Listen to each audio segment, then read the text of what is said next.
but chugging the amount that is possible, it's submerging yourself through the like hydrostatic pressure going through your asshole of beer is like giving a gram of LSD to an 8-year-old.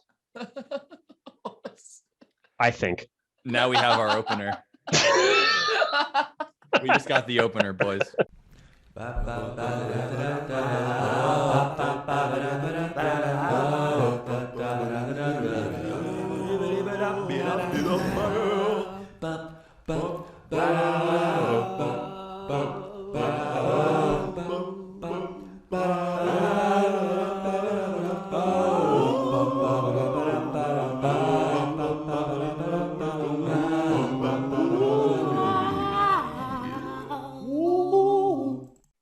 All right, welcome to the pod.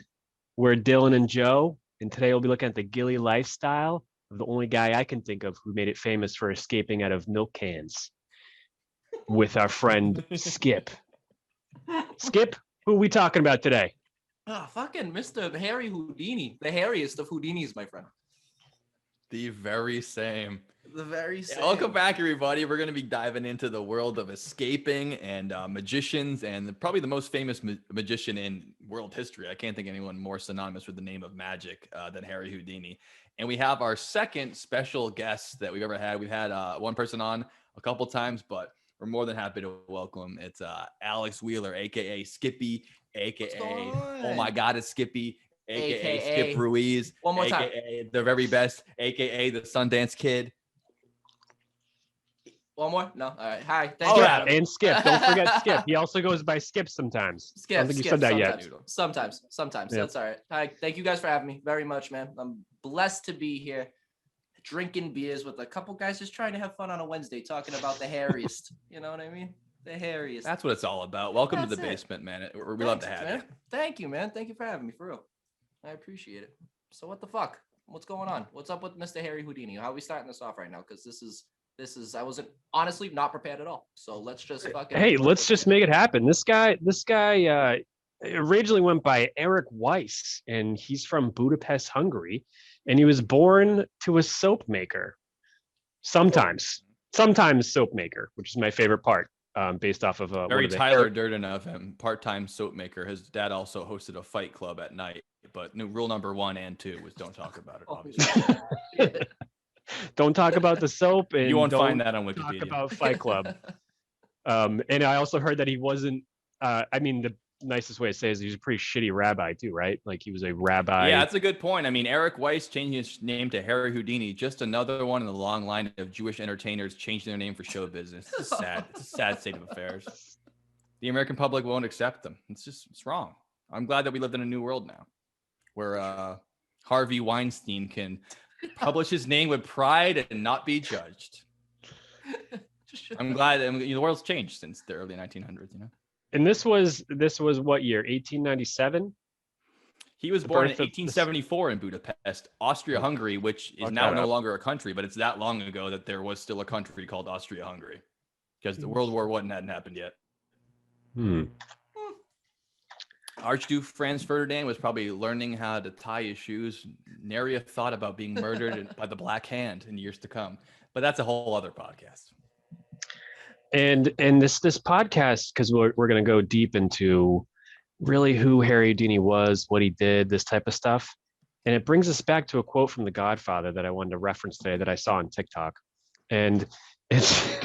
That's all right. Anyways, to quote The Godfather, which ties right into our boy Eric Weiss, also known as Harry Houdini, great men are not born, great men are made. And Harry Houdini is quite the example of this. He was born of a sometimes soap maker, and he became the most famous magician in the world, and still a legend. Absolutely. Definition of make your own destiny. Not only that, the Lopon being an Eastern European immigrant of a Jewish family moving to America in 1878, they moved to Wisconsin, which is still kind of a rough place if you're an immigrant, I'd imagine, because of the demographics that are there now. But it's, especially back then, and they did have a closely knit Jewish community around them. His father, who was a rabbi, had a synagogue to go to. But I mean, you get where the getting's good around at that time, and they kind of had to scrape by at first, especially with having 7 kids and moving from Eastern Europe to America, not an easy upbringing to get through. But pretty early on, Harry Houdini, where at the time was Eric, was already a performer. By 9 years old, he was already performing a trapeze act as Eric the Flying Prince. I mean, these kids were already into performing art and trying to make money off it at a very young age. So he wasn't exactly an out on his luck guy in his late 30s who decided to try his hand at breaking out of handcuffs. I mean, this guy was a born performer, even though, you know, he became a great magician at some point. I think he was kind of had this in him, the idea that he wanted to get out there and, you know, do wacky stuff in front of people. You said at 9?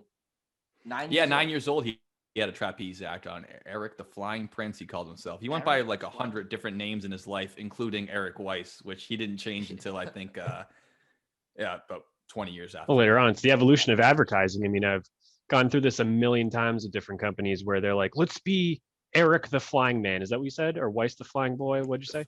Eric the Flying Prince. Okay, that's close.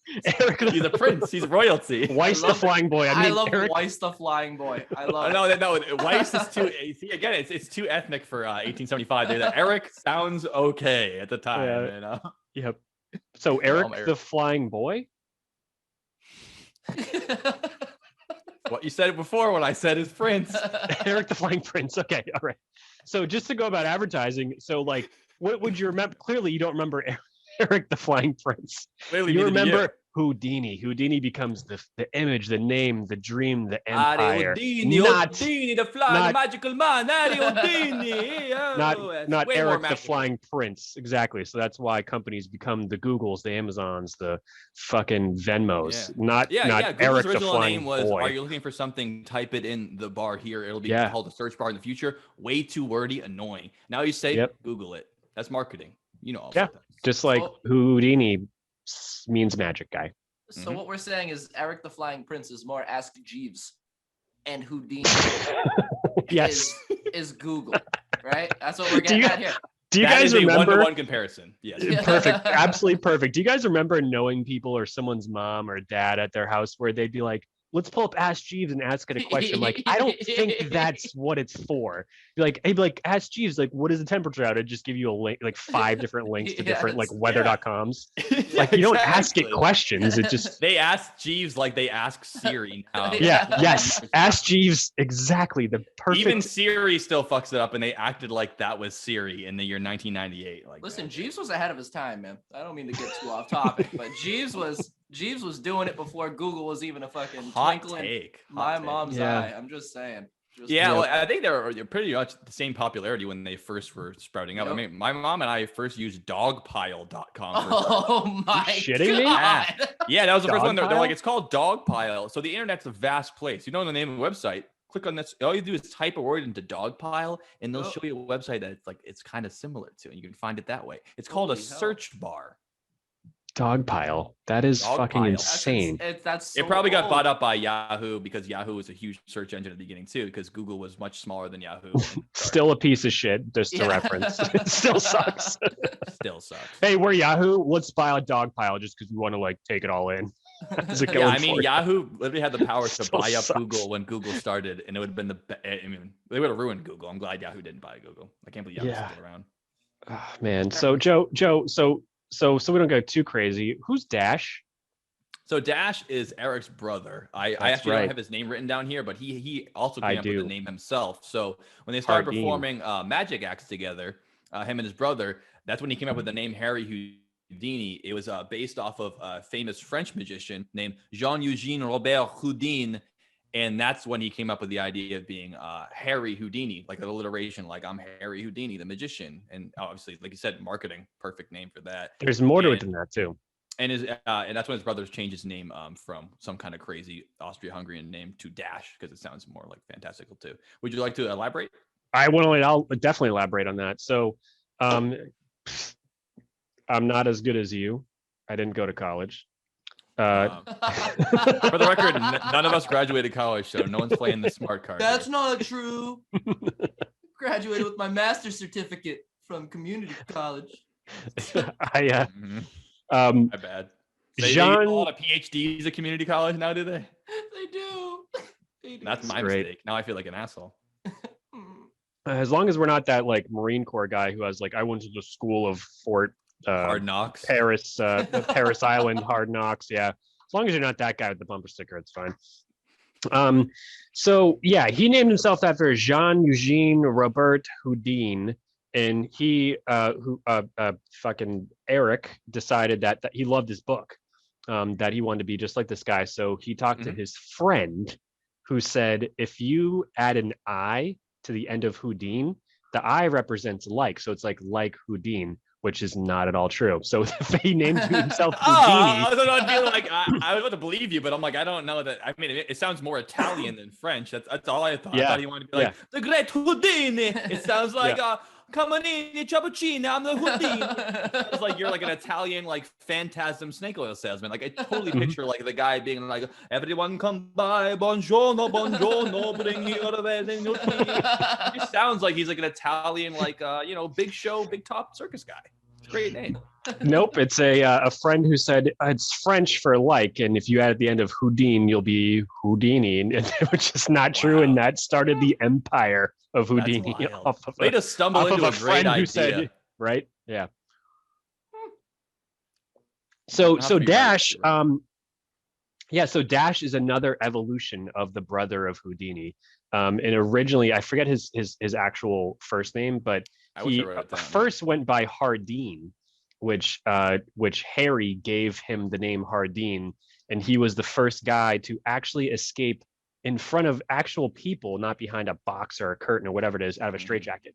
And that's what he's most famous for, besides being wholeheartedly acknowledging of the fact that he's the brother of Houdini.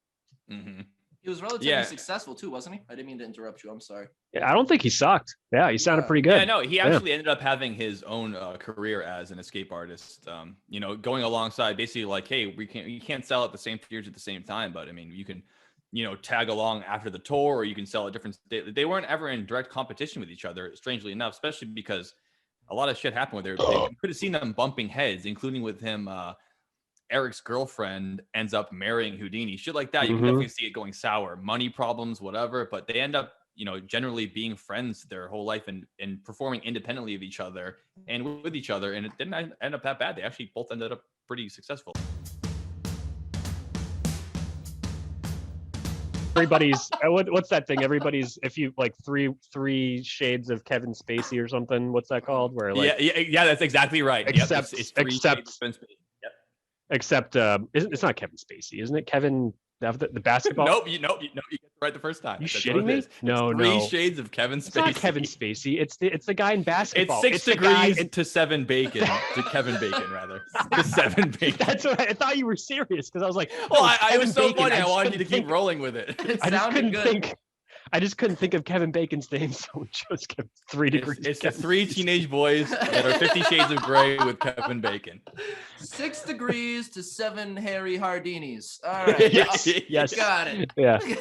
Got it. Do you want to see my boner disappear? Oh God.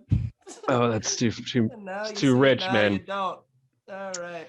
So Dash is not as crazy, but he is funny. And one of the funny things that he did do is, since they both obviously moved to Wisconsin from Budapest, they got to pretend or lie that they're American citizens and create like a new birth certificate type of thing when they immigrated. Yeah, you'd be able to do that a lot easier than you. And now I find it's quite difficult. I don't think it's that easy. I'm still trying to forge my birth certificate. Well, at the very least, you have to go back to the city that you were actually born in to get your fucking social security card or whatever it is. What's that? What kind of bullshit is that? I don't know. But if I had to get if I went to the RMV and they're like, can we see your birth certificate, like for whatever reasons, I'd be like, yeah, sure, here's a copy. Like, no, we need the original. I'd be like, well, I don't fucking have, it's been 29 years. I don't know what the fuck that is. They go, we need the original copy. You have to go to the city which you were born in to go get that copy, then bring that piece of paper to us. Like, that's how it still works. Like, isn't that ridiculous? Insane. It's insane. Yeah, we'll go back to Budapest. Luckily, I was born. I don't know, like, I don't know like the whole COVID thing now, but can you even get into East Bumfuck to get your birth certificate, or is that? That's a great Off limits. question. I mean, people are flying all over the place to go do whatever it is, but East Bumfuck is actually really close to where I am right now. So I know we're in the third tier of the opening up, but I'm not sure if you can even get back there. Yeah, can we find out the travel restrictions to East Bumfuck and see if the U.S. has any sanctions on it for buying We'll put them right Russian up missiles? on the screen here. These are it's for everyone's reference point. Yeah. Oh, there's so many tiers of that. So anyway, so Dash, also known as Hardin, also known as Harry's brother, what he did on his birth certificate is because he's playing God for a second, is that he selected February 29th as his new birthday to play a joke. And I like you that. guys, I like that attitude. That's Joe, cool. what's February 29th? That's a day that only happens once every 4 years. Leap day. Yeah. Oh, I was gonna say it's a Friday. I don't know. Possibly something like that. Yeah, I wouldn't. Wow. I'd be like, I don't know. Is that the 69th day of the year, the 420th day of the year, or is An it the Austria-Hungarian 666th day? immigrant You know, like, in 1978 had a better joke than you did, Alex. You're not lying, though. I'm not funny. I don't belong here. I do like that, doing that as a funny little thing. Like that's kind of the spirit of these two brothers, even though they're they go through all this kind of like wacky stuff, but that's like more of the spirit of the time. I mean, nowadays you forge your birth certificate. It's February 29th. It's like, good joke, kind of funny. But in 1978, people weren't funny at all. Like, what a tricksy, weird little thing to do to like be entertaining. Like that kind of spirit helped them become popular and drive ticket sales and get people in there. That like kind of like outside of the box wackiness, where now it'd be like you're another annoying TikToker. But at the time, it's like no one does shit like this. You got to be like a freaky weirdo to do shit like this, and it draws a lot of eyeballs. Do you know why they weren't as funny back then? What was that? Do you know why they weren't as funny back then? Why is that? Because there was clear evidence of a race of giants, and they were very scared. They didn't want to be crushed. They would dig it up. They would dig up giant skeletons of human beings over 7 to 8 to 9 to 13 feet tall every goddamn day. So of course they weren't funny because shit was real. Nothing to laugh about. Very serious. Guys, go check out episode 9? Episode 10. Episode 10, yeah, about giants. If you want to learn more about them in basements, but that's why these people were so terrified all the time. That Fucking makes huge sense. people all the time run around while people are trying to be magicians and spiritualists and whatever the Who the fuck. hell So do they think they are? Hello, my baby. Hello, my honey. Hello, my ragtime girl. So around the same time where he met Dash's girlfriend and decided to marry her within the span of a few months, I believe, from him first meeting her to them getting married. So I'm sure the best man at the wedding. It was less. It was like 10 days or something, right? Really? All right, don't know, guys. Don't quote that. It's not 10 days. It was like. Again, we'll put it up right here. It's right. Way fucking less than a month and a half, but more than 10 days. Yeah, it wasn't it wasn't morally correct, is what we're getting at here. All right. Yeah, it wasn't. It wasn't 40 days, but it wasn't 10 days. But it's somewhere in there, like 15, 25, 32, something like that. It's really not a lot. If that after happens his now, brother banged her. Yeah, exactly. If that happens now, not only did they get married in 10 days, but you basically took her from your brother. I could bet my bank account on that wedding is not going to last. That marriage is not going to last very long. If a year, maybe even 2 nowadays. But she was married to him until the day of his death, so it did stick. What a time to be alive, huh? Who was hotter, Harry or his brother? I'd say his brother. His brother was hotter, like he looked hotter, like physically. But Harry was hotter because he was fat and overweight, like he was sweating, or he was like a good-looking dude. No, his brother was good looking, like better looking than Harry, I think. Like he's a little bit younger than him, but he just had he was a more attractive guy. But Harry Houdini is Harry Houdini, so therefore, if I'm gonna suck someone's dick backstage, yeah, but it's gonna be Harry's Houdini. You know what I'm saying? It's gonna be Harry's, yeah, exactly. But Best might pull that up and how to escape my sexuality, Harry. How can I break these shackles of modern ideas? Now you see my sexuality. Now you don't, Harry. I think Best might pull that up in a fight sometime. Be like, hey, well, you know what? Well, I know that you hate that I don't do the dishes, but you know your brother's fucking better looking than you. And Harry just goes, you know. so Yep, that's Best. Mm-hmm. So yeah, so they got Classic 1890s bitch. Just yeah, and I fucking- guess so. As far as we know, Harry now his main feature that makes him so famous is his escape artist acts. When he first started out doing magic after his trapeze days as Eric the Prince of the Air, he started doing like the classic night tricks, like sleight of hand tricks, card tricks, and things like that. But most magicians at the time said he was pretty bad at them. He wasn't very amazing at card tricks, at least not enough to bring in an audience at a place like Coney Island, New York. The more that you get bigger, at the time, that was one of the biggest vaudeville places in the whole country and also the world. What's behind you? Oh, it's Coney Island, New York. Oh, okay. I was just making sure. I'm sorry. I just wanted to home of Nathan's hot dogs. Which is episode 8. We retread a lot of the same ground. Nathan's hot dogs, sword throwing, sword swallowing, fire breathing, roller coasters. I think the book, like the 5 People in Heaven is placed there. I mean, there's a lot of shit going on there. Yeah, I mean that place is wild. We're have to do a podcast on that at some day. It's a crazy place, but yeah, it really was the center of wacky entertainment. Pardon my language, I'm very sensitive, but it's the place of the circus, the freak show, like the wildness. You go out and bring your kids there. Look at the bearded lady. Look at the man born with one arm. What a freak! I mean, at the time, now we'd be like, this is monstrous to treat people that way, but it's just such a novelty at the time that people would go out there. And the natural extension of that would be magic shows and things like that. But Harry found out that he wasn't so good at sleight of hand as he was about selling himself. And he was almost as good at marketing, like you brought up before, Dylan, as he was taking handcuffs off himself, because a big part of Harry Houdini was the naming, the advertising, the saying all these things. He would set up events just to get press. Obviously, you're going to impress people, but you could sell tickets later doing it. So he decided to transition over from sleight of hand magic to escapism, and probably led on by, like you said, his brother Dash, who learned how to get out of a straitjacket, who probably was, like you said, the first one to do it. That starts to be his kind of bread and butter.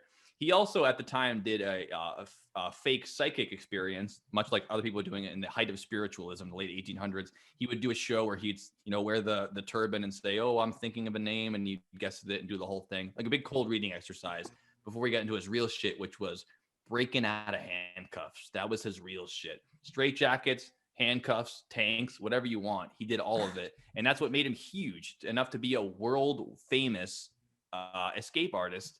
In a time where you would have to wait for a boat to travel across the ocean to get a newspaper somewhere. So being world famous isn't the same as entering the Capitol steps on Instagram. You have to actually be a big fucking deal at the time. So some of his famous escapes go as follows. We have the milk can escape. That's one of his big ones. And now, milk can, for anyone who's younger than my grandmother, is they used to have them outside your house, and the milkman would actually come by and fill up a big iron can with milk, and you put the lid on it, and you'd have milk there for the family for the week or so, whatever. Even after that, they brought milk bottles, but I don't know, how big is it? It's about the size of R2D2, I'd guess. Actually, I can't think of a better way to describe how tall it is. R2D2 was 100% exactly this oversized milk can. Yeah. But a human, a little bit bigger than milk can, actually. But I think the three of us here are about the same size as Harry Houdini. He's somewhere around 5'8", and so it's just big enough for us to fit into, and with the top on. Yeah, my grandmother had one growing up outside the house. Wasn't in use, just she had it around, and every time you lift it up, without fail, salamanders would be under them. I don't know what it was about the humidity or like the coolness of it, but it was like lifting up a rock in a swamp. I'd find a salamander almost every time. It's weird. That is weird. I'm also 6'3", just for the record. So that's not true. It is too. 6'3"? That's for the record. That'll be on the record, and let the record show. On the record. Let the record show. I am 6 foot 3,000 pounds right now. That's what I mean. Yeah. And that's for anyone that's listening to the podcast. He's not lying. And anyone who's watching it, you'll make your own decision. This chair's fucking huge. So. Oh, you have one of those wacky rooms where everything's. Yeah, exactly. Everything's giant. It was my theme for the Harry Houdini podcast, because I'm also a musician. A musician. That's both a musician and a magician. I know. That's Don't a take new. it. It's a new thing. The magician. It's a new thing, just like it's a newt thing, just like a salamander, if you will. But we're gonna move on. I know, dude. Why'd you bring me? Why Let am him I sit in here? there. Why Let him am sit I in here? there. Don't let me sit. Don't, please, dude. Listen, my life's going to shit. Just continue with the fucking Harry Houdini podcast.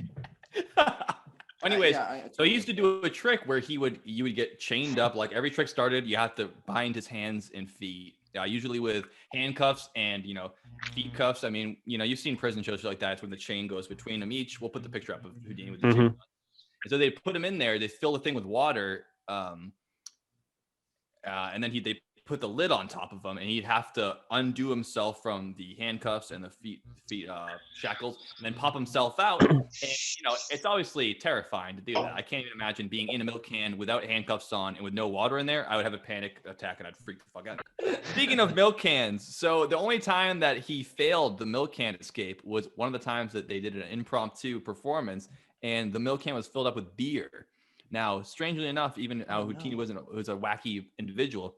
He didn't drink alcohol as a teetotaler. So when he was submerged in alcohol, the amount that would have gotten into his ear canals and maybe his eyes and his mouth as he escaped was enough to start to get into his bloodstream. And you think about all of the pores that in your body that are filling up with that. It seems like a funny thing when you're diving in like in a movie. You missed a hole. I missed a few holes. He missed a couple holes. I missed a few. You missed his asshole, which is really where Which is really you can where- get wasted. Yeah, that's more than likely that's really why he got fucked up because of the bottom hole. So anyways, yeah, he got totally trashed, and they had to pull him out. He almost drowned. He didn't actually get out on his own that time. And then you realize why you do the same trick every time. You don't change it up, and that's a huge thing, especially with escape artists nowadays. It has to be all a controlled environment. You can't throw stuff at them. It's supposed to be. It's an amazing feat, but you perform it almost like a scientific experiment. Like it's supposed to go this way, this way, this way. I've trained this many times. This is how I do it, and that's how I pull it off. Okay, and we'll find out in his later life when if you just go at someone and you go, oh, you can escape from a milk tank. Take this and shove him in there.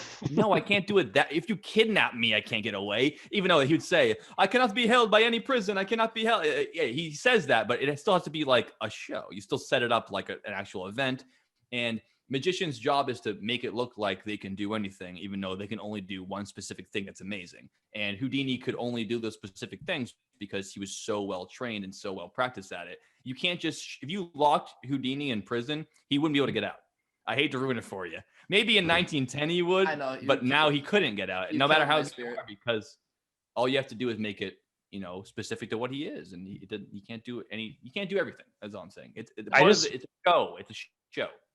So Joe, that's the milk can escape, and he almost died. Another one of his famous tricks is the suspended straitjacket tricks. We brought up briefly that straitjackets. His brother was the first one, as you mentioned, to pull off that trick, and it's been a trick ever since. It's one of the most famous escapism tricks in the world, because the handcuffs is one thing, but the straitjacket, really just the visual of it, you being wrapped up, often used in the past in insane asylums to protect people from. You picture it like in horror movies that it's protecting you from others, but it's really to protect them from themselves. People are self-harming, and they wrap them up to do that. But anyways, especially at the time, not a lot of people were even familiar with what a straitjacket was, and he had a method in getting out of it. And he got so good at it that he figured it was too boring for people to show up and see that. So he started suspending himself from buildings and cranes. So he would do it upside down by his ankles and take the straitjacket off of himself in the middle of the air. And I got another marketing move by Houdini. He would often do it when he entered a city off of the top of the newspaper building, so that he was for sure going to be a front headline, because the guy outside of our building yesterday was hanging by his feet with a straitjacket on. He took it off. How can you not put that in the paper? Then when he comes by next time, you're going to buy a ticket to see the great Harry Houdini escape, hanging from the top of a skyscraper, which at the time was not that, maybe 20 stories or whatever, but still pretty big. If only Marilyn Manson was around back then. Oh, if only. He would have loved that. Mm-hmm. I'm gonna remove. And I haven't heard from him lately. Anything happened in the news lately that might make us not love him as much as we did recently? I think so. Yeah. Yeah. So him and Kevin Spacey are still cool in our eyes, right? Like, and Harvey Weinstein, they're all cool. Well, obviously he's brave, so we got them. Yeah, they're all doing great. Things are looking up for all of them. This is why we couldn't put our podcast in educational on Spotify. We don't know. I was just saying, Marilyn Manson really likes to tie people up, and we found that out. Like he's been Marilyn- telling us for 25 years that's what he's into. Anyone you can predict, it's like, come on. He kind of said it. Yeah. Hey, I like to. He's like, I'm telling you, I like to cut my eyelids with a razor blade while I'm having sex, and everyone's like, it's just him. It's something Shut that. up, No. crazy. That's something he He really does loves. He loves that shit. Just like Houdini liked to suspend himself in a straitjacket from a building hanging upside down. Right. Just as much. So, like I said, it became a famous trick. I mean, even modern magicians now try to do it in like, memoriam and homage to Houdini.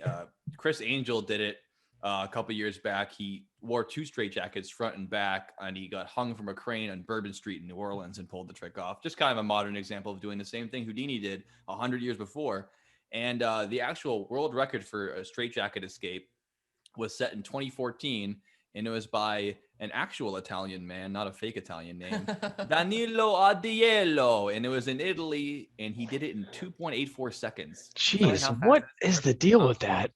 And that was the official record. So they had the people there, they secured him, properly. They timed him to the whole thing, and it's less than 3 seconds to go out of that. So if he ever has a severe psychotic break, they're gonna have to get more creative. That's all I know. I hate to be the guy, but he got hanged, not hung. Nope. If you were What? hung by your feet, you were hung like a picture. If you were hanged to death, that's when you're hanged. If you're hanged, you're going to die. If you're hung, you're just kind of hanging there. You're dangling. Yeah, you're only hanged if you're murdered. All right, guys. For anyone who doesn't know, That's what you get for trying to out Joe. You don't out correct me. I'm the fucking douche. I was on this shocked. podcast. I was Never shocked. correct me with petty Look, bullshit. I I'm live- the one who's the annoying guy. I I'm the live in a annoying- fucking city where people are like, "Oh, the witches are hung," or they got hung by that. It's like, no, they're hanged. They were hanged, exactly. They were They hanged. hanged. But they Interesting. did die, so they were hanged. Hanged. So you have to die to be hanged? Well, Yes. you have to have a noose around your neck to be hanged. If you're just hanging out, you're not hung. No noose equals no hanged. Hey, man, that's what I always say when I'm having a party. No noose, dude. No hang, bruh. no hang, bruh. All right. Well, Guys want to hang. on the Dylan Joe podcast clears up hanged and hung. No, well, I'm hung, but I haven't been hanged or hung. Exactly. Count. Perfect.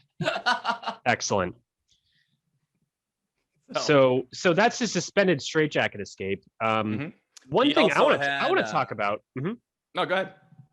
Oh, I was going to say is there's a lot of famous escape attempts and stunts, and I want to talk about the philosophy behind why he and what he did.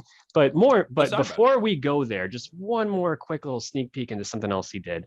Because for some reason, I don't know about you guys, but there was like a phase in my life where I'd be like, "Hey, let's play a game. Would you rather?" Jigsaw. Yeah, would you? Right? Yeah, for real. Pull up Jigsaw just because it's relevant. Play a game. Yeah. Would you rather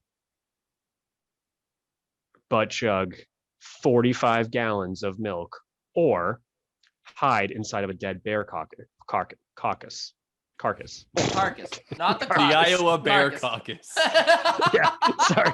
The political caucus has been coming up, the cock, whatever. Okay, all right. So I'm into butt all of it chug, personally. let's say butt chug Yeah, a gallon it's like of milk. I can't choose which one I want to do more. All that sounds great. Butt chug a gallon of milk or hide inside of a dead bear for like a day. And that's Oh the my game. god, a day? You're making it easier to butt chug it. Because if A it's day. just, can you 12 butt chug hours. it as 6 fast hours. as you 6 can? hours. 6 6 hours? hours. Yeah. I'd rather do the bear. I'd rather do the bear as well, or hide in the bear. Yeah, right. So, Because but like, it's like in the Revenant. Yeah, you got it right. Yeah, Revenant. Yeah. Which one? The Revenant. The word Revenant Revenant. means like a Yeah. dead spirit, like a Okay, grave. well, the movie with Leo, he cuts open what is that, a horse, and he goes and sleeps in there. That's Star Wars, isn't it? Yeah, it's Star Wars and it's a tauntaun. Yeah, I think it's on that side. It's on Wait, I'm missing the joke. This is over my head. Well, it's not a joke. It happened in 1982 or 81, and The Empire Strikes Back. Star Wars did it first. The Revenant. Oh my God, that's true. Yeah, you're right. Yeah, the like he's riding in the snow guy. Yeah. I thought they smelled bad on the outside. he hides in the horse. So like I was playing a thing, and I remember telling like all sorts of people like, hey, would you rather hide like sleep in a whale or like cut your eyeballs out or something? Like I'd rather sleep in the whale type of thing. I see where this is going. Yeah. So anyways, so a certain somebody that we're talking about today had a similar mindset to me, and he decided he hated butt chugging while he was hiding. in Boston, Massachusetts, 10 businessmen challenged him to escape from the belly of a whale. Classic story of classic Boston. Name? That could have happened last week in Boston, you know. Yeah, but the belly of the whale, what's that? Noah's Ark? Jonah and the whale? Yeah. So he's doing Noah didn't have any whales on his ark. He was like, you guys can swim. Get the fuck out. Get off this ark. Get off this ark. So, Noah. so Joe, they're trying to do some Jonah bullshit. Sure. So they put him in handcuffs, which is a big thing he loved to do, leg irons, and then they put him in a whale's belly, and then they sewed it up, and it's time to escape, and he did. So while he was did he go out the blowhole, or did he choose a different exit? Well, I don't think you could fit out a blowhole, especially if you're leg shackled. Not with that attitude, you can't. Yeah, right. Yeah. You would never make a good Houdini, and neither would I. There's always a Guinness Book of World Records for anything. So you would. I come straight out that blowhole, baby. You know that. God damn. You know what I'm saying? Come on, keep it rolling, keep it moving. We're talking about I hope that'd be the easiest way out if you could tickle the whale and you'd shoot you out of there. It'd be kind of fun. Well, I think the whale was dead though. At the time, right? The whale was dead. The blowhole wasn't functional at the time. It's more of an orifice, I'd say. Exactly. In an ideal world, he'd get eaten by a whale and get have to figure it out. But anyways, what the interesting thing is, if everything was perfect, he would have been swallowed up by a whale and would have died, because the story of Jonah isn't real. And if you get eaten by a whale, you die. I thought they smelled bad on the outside. For the most part, this is. Well, yeah. I mean, humans aren't the only one who have bellies that digest food. They don't just hang out in there like a big pocket, like a kangaroo. You can't exactly get out once you get in. In whales, just ask the krill. How many tons of fucking krill a day? I mean, like a lot. Many, I'm sure. A lot. So, anyways, we'll put that up here. More bullshit for me to do tonight. Our boy, so the whale was preserved, just like a dead human. They used formaldehyde. Formaldehyde, right? Yeah. So 15 minutes later, he emerged smiling and laughing, and what they didn't realize is that he pretty much suffocated from arsenic fumes because of the formaldehyde, and that's the story. So that's one of my favorite ones, because it just reminds me of something I used to just like do with people. Like, hey, would you rather be in a whale or be in a burning car for 4 hours? He did hundreds and thousands of stunts altogether. But the only other one I can think of that was his super famous one was another one where he, tempted death because he did it so many times. But the first time he ever did it was his buried alive stunt. We already did that one. He butt chugged a whole milk tin of Keystone Light. Yeah. That's what he did. Houdini. He said, "You've seen me escape the beer, but can the beer escape me?" Harry Houdini, everybody. Super Houdini. So Joe, continue on. Harry Sardini. So he did the buried alive stunt. It was in Santa Ana, California, 1951.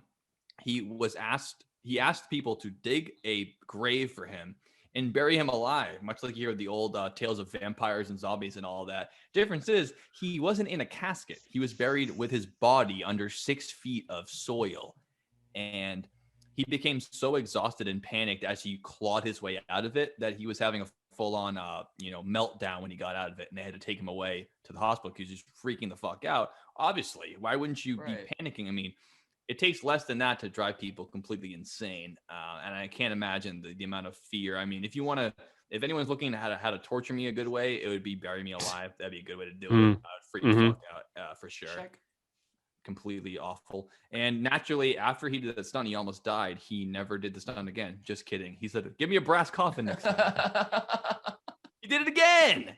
He did it. He kept doing it. I mean, this guy is a maniac. After all the milk jug thing, he did that again. The buried alive, he would just keep doing the stunts, even if they went wrong. He's like, "Well, I didn't die, did I?" The whale thing, he would have done another whale if it got beached in New Haven instead of Boston. He's fucking nut.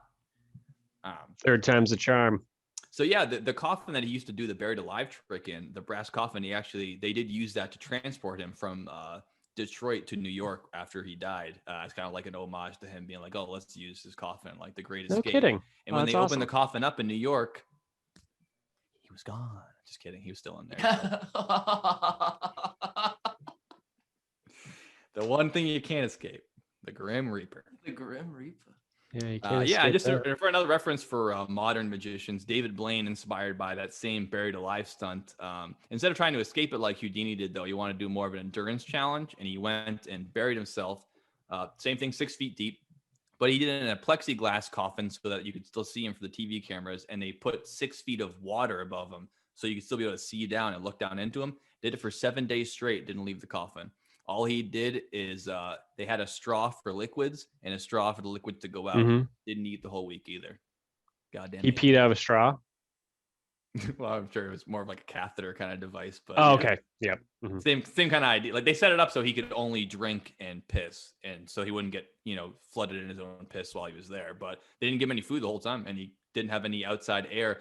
Besides, they had like a snorkel for him in and out, but he wasn't able to like poke his head out every day and kind of get like a breather and go back in. He didn't leave that glass box for 7 days straight. Could you on imagine live that? camera? They show it like every other night. They're like, "Oh yeah, it's 8 o'clock. Don't forget, David Blaine's still buried in New York City. Go check him out for 5 minutes." Okay, the guy's crazy.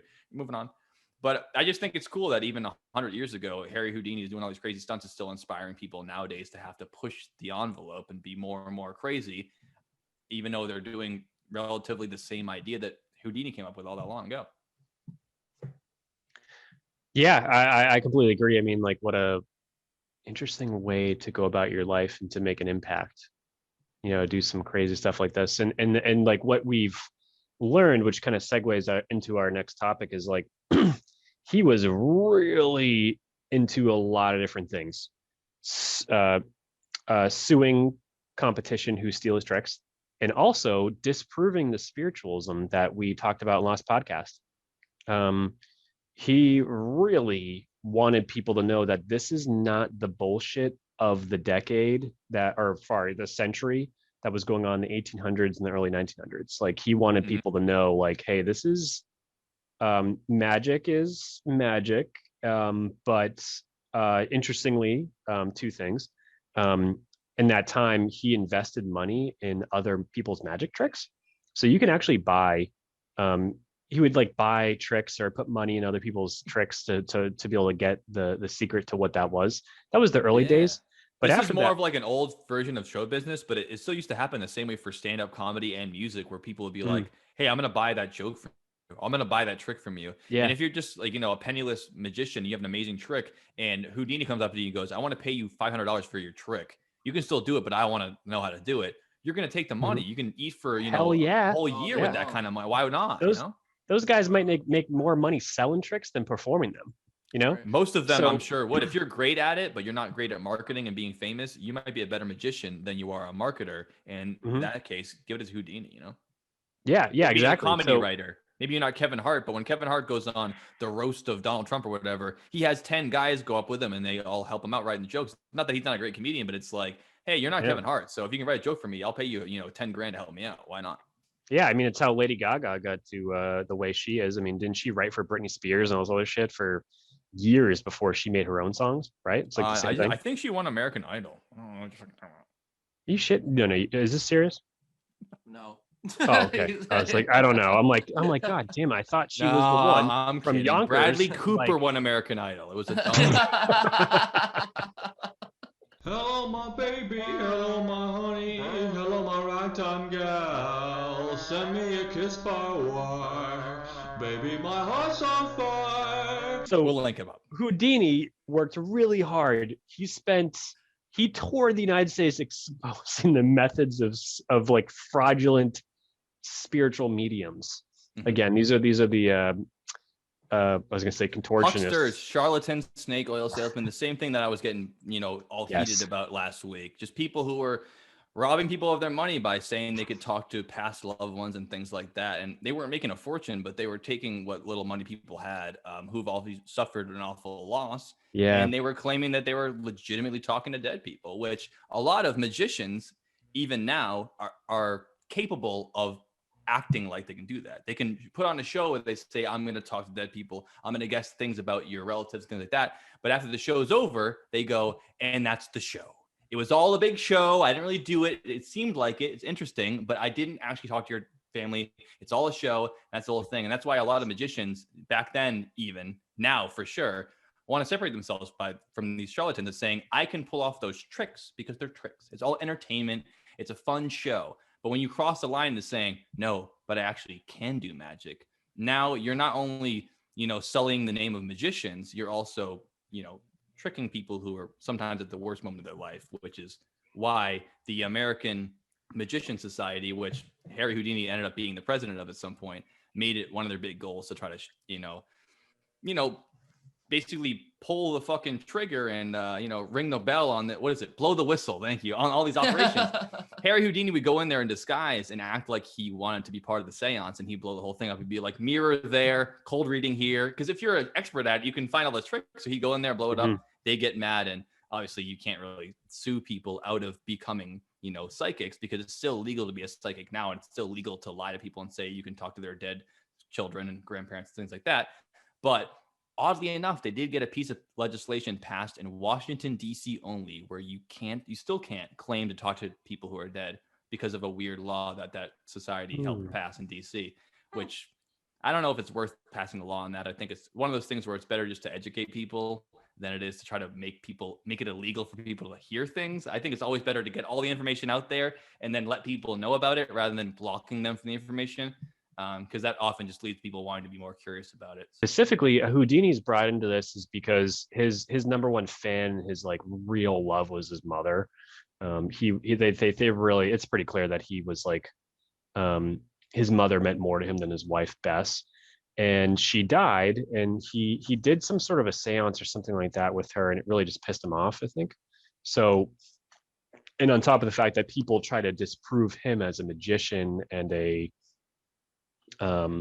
performer, to actually tie him into the same type of category as like the spiritualism group, and he's like, I'm not that. And specifically, I think you're right, because what he did, separate himself from he wanted to separate himself because he was categorized in the same level where he's really more of a circus performer, and he wanted to show people that, hey, I'm actually just a fucking tough ass who I was locked in this milk can for that amount of time, and it was really tough, and I emerged sweating my fucking balls off because I was buried alive and I had to dig myself out with my own hands. I actually did it. I'm not lying to you. I actually had to do that. You had to watch me do it. And statistically, it's kind of crazy if you think about it. Most people don't even shovel their own driveway. They hire someone. So it'd be like, hey, I'm gonna bury myself. No one does 6 feet of soil. They usually don't get out of it because it's usually part of the plan. Yeah, so he's just doing things that most people don't do, but the human body and mind is incredibly motherfucking capable. And he's somebody who just says, I'm going to, one, do two things, do it, and two, put myself in situations where there's a significant risk.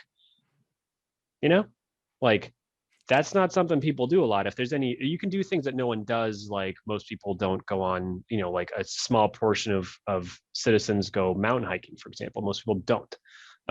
It's still millions of people a year, but it's way less than the whole population.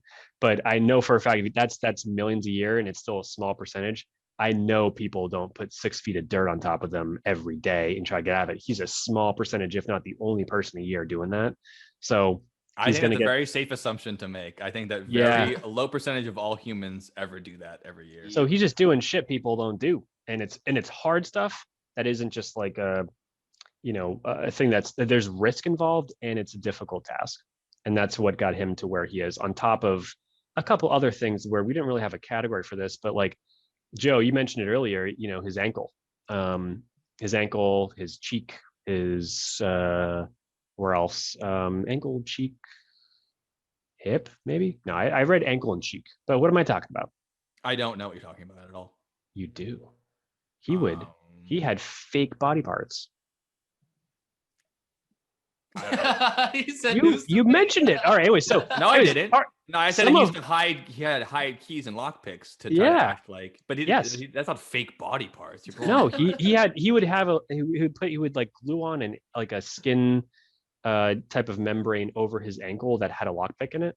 Mhm. Or in his cheek, he would do the same thing. He would like kind of just stuff in like a cheek material type of thing with a Like lockpick it's or a kind of like saw. part of like the hiding of the items. Yeah, so he'd be like, That's the same as a check fake everything. ankle? I got nothing. I'm picturing like a prosthetic leg, and he's like, "Look at me, No. Whoa, my legs Oh are no, long." no, no, no, no, no. That's No, not he a would just fake have, like, ankle. a- If he has a piece of gum under a key. Oh, I have a fake ankle on right now. Yeah.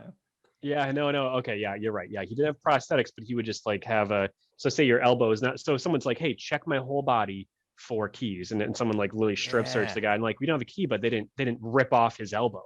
And there's in his Yeah, in his yeah. elbow, They which didn't has really like get a, him. a surface like this. Who's checking that? You know, like no one's checking Exactly that. right. You know, they I just mean, like back rip it when off he, and then it's there.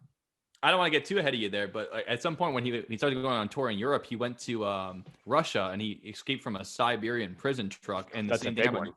They completely strip searched him naked, and Mhm. he's like, hey, if I couldn't get out of this, then they're gonna have to drive me all the way to Siberia into the prison to get the key, because if they don't, I wouldn't be able to get out of it. You know, that's kind of one of his magician things, saying like, oh, if I couldn't get out of it, we had to drive 7 days in the wrong direction. But you know, he's a magician. He knew he could get out of it. And that Siberian one, he got out of in 28 minutes. 28 minutes, yeah. 28 Damn. minutes. And they think so the box it's like, it looks like a carriage behind a horse, like in Django, where there's like a prison. Picture like old style transporting prisoners. So like, Yeah. not a just zinc old floor. like 1910, like old like 1910s Russia. Like they still have a czar. Yeah. Oh yeah. And it was the Tsar, it was the Tsar Nicholas. Whatever happened to that guy? Well, this is Rasputin Haven't heard time. from This is the Anastasia time, and they all got fucking shot in the basement. That's what happened to them. Oh, well, Um, shit. but Listen this to is one of our previous podcasts where we talk about Rasputin and the murder Rasputin of and the, Anastasia, Romanov the family. Romanovs. Yes. Yep. So, but that particular card he was on had a zinc floor, which is obviously a mineral, a metal, but And it's it's good if you take a vitamin every day, then you don't have to have COVID. Just ask Joe Rogan. that's right. Yeah, that's true. Yeah, zinc, COVID, big relation. But there was no, if he destroyed the carriage, the Russians would be kind of mad. But he was handcuffed, I think at the very least. Oh, he's always handcuffed. And then there was a lock on the outside of the door, and it took him 28 minutes to get out. And he did, and there was no holes in the floor. He didn't have a saw that he cut through. Hello, my baby. Hello, my honey. Hello, my ragtime gal. Send me a kiss by wire. Baby, my heart's on fire. If you refuse me, baby, you'll lose me. Then you'll be all alone. So, baby, telephone. Tell me I'm your own. Houdini's spiritualism lectures, we touched briefly that he fucking hated seances, and he fucking hated people thinking that they're connecting with the dead, especially since his dead mother was a thing, right? So these mediums would take away his shit and also put him in the category that they were in. Mhm. And that was not helping him, because that's not what he wanted to go for.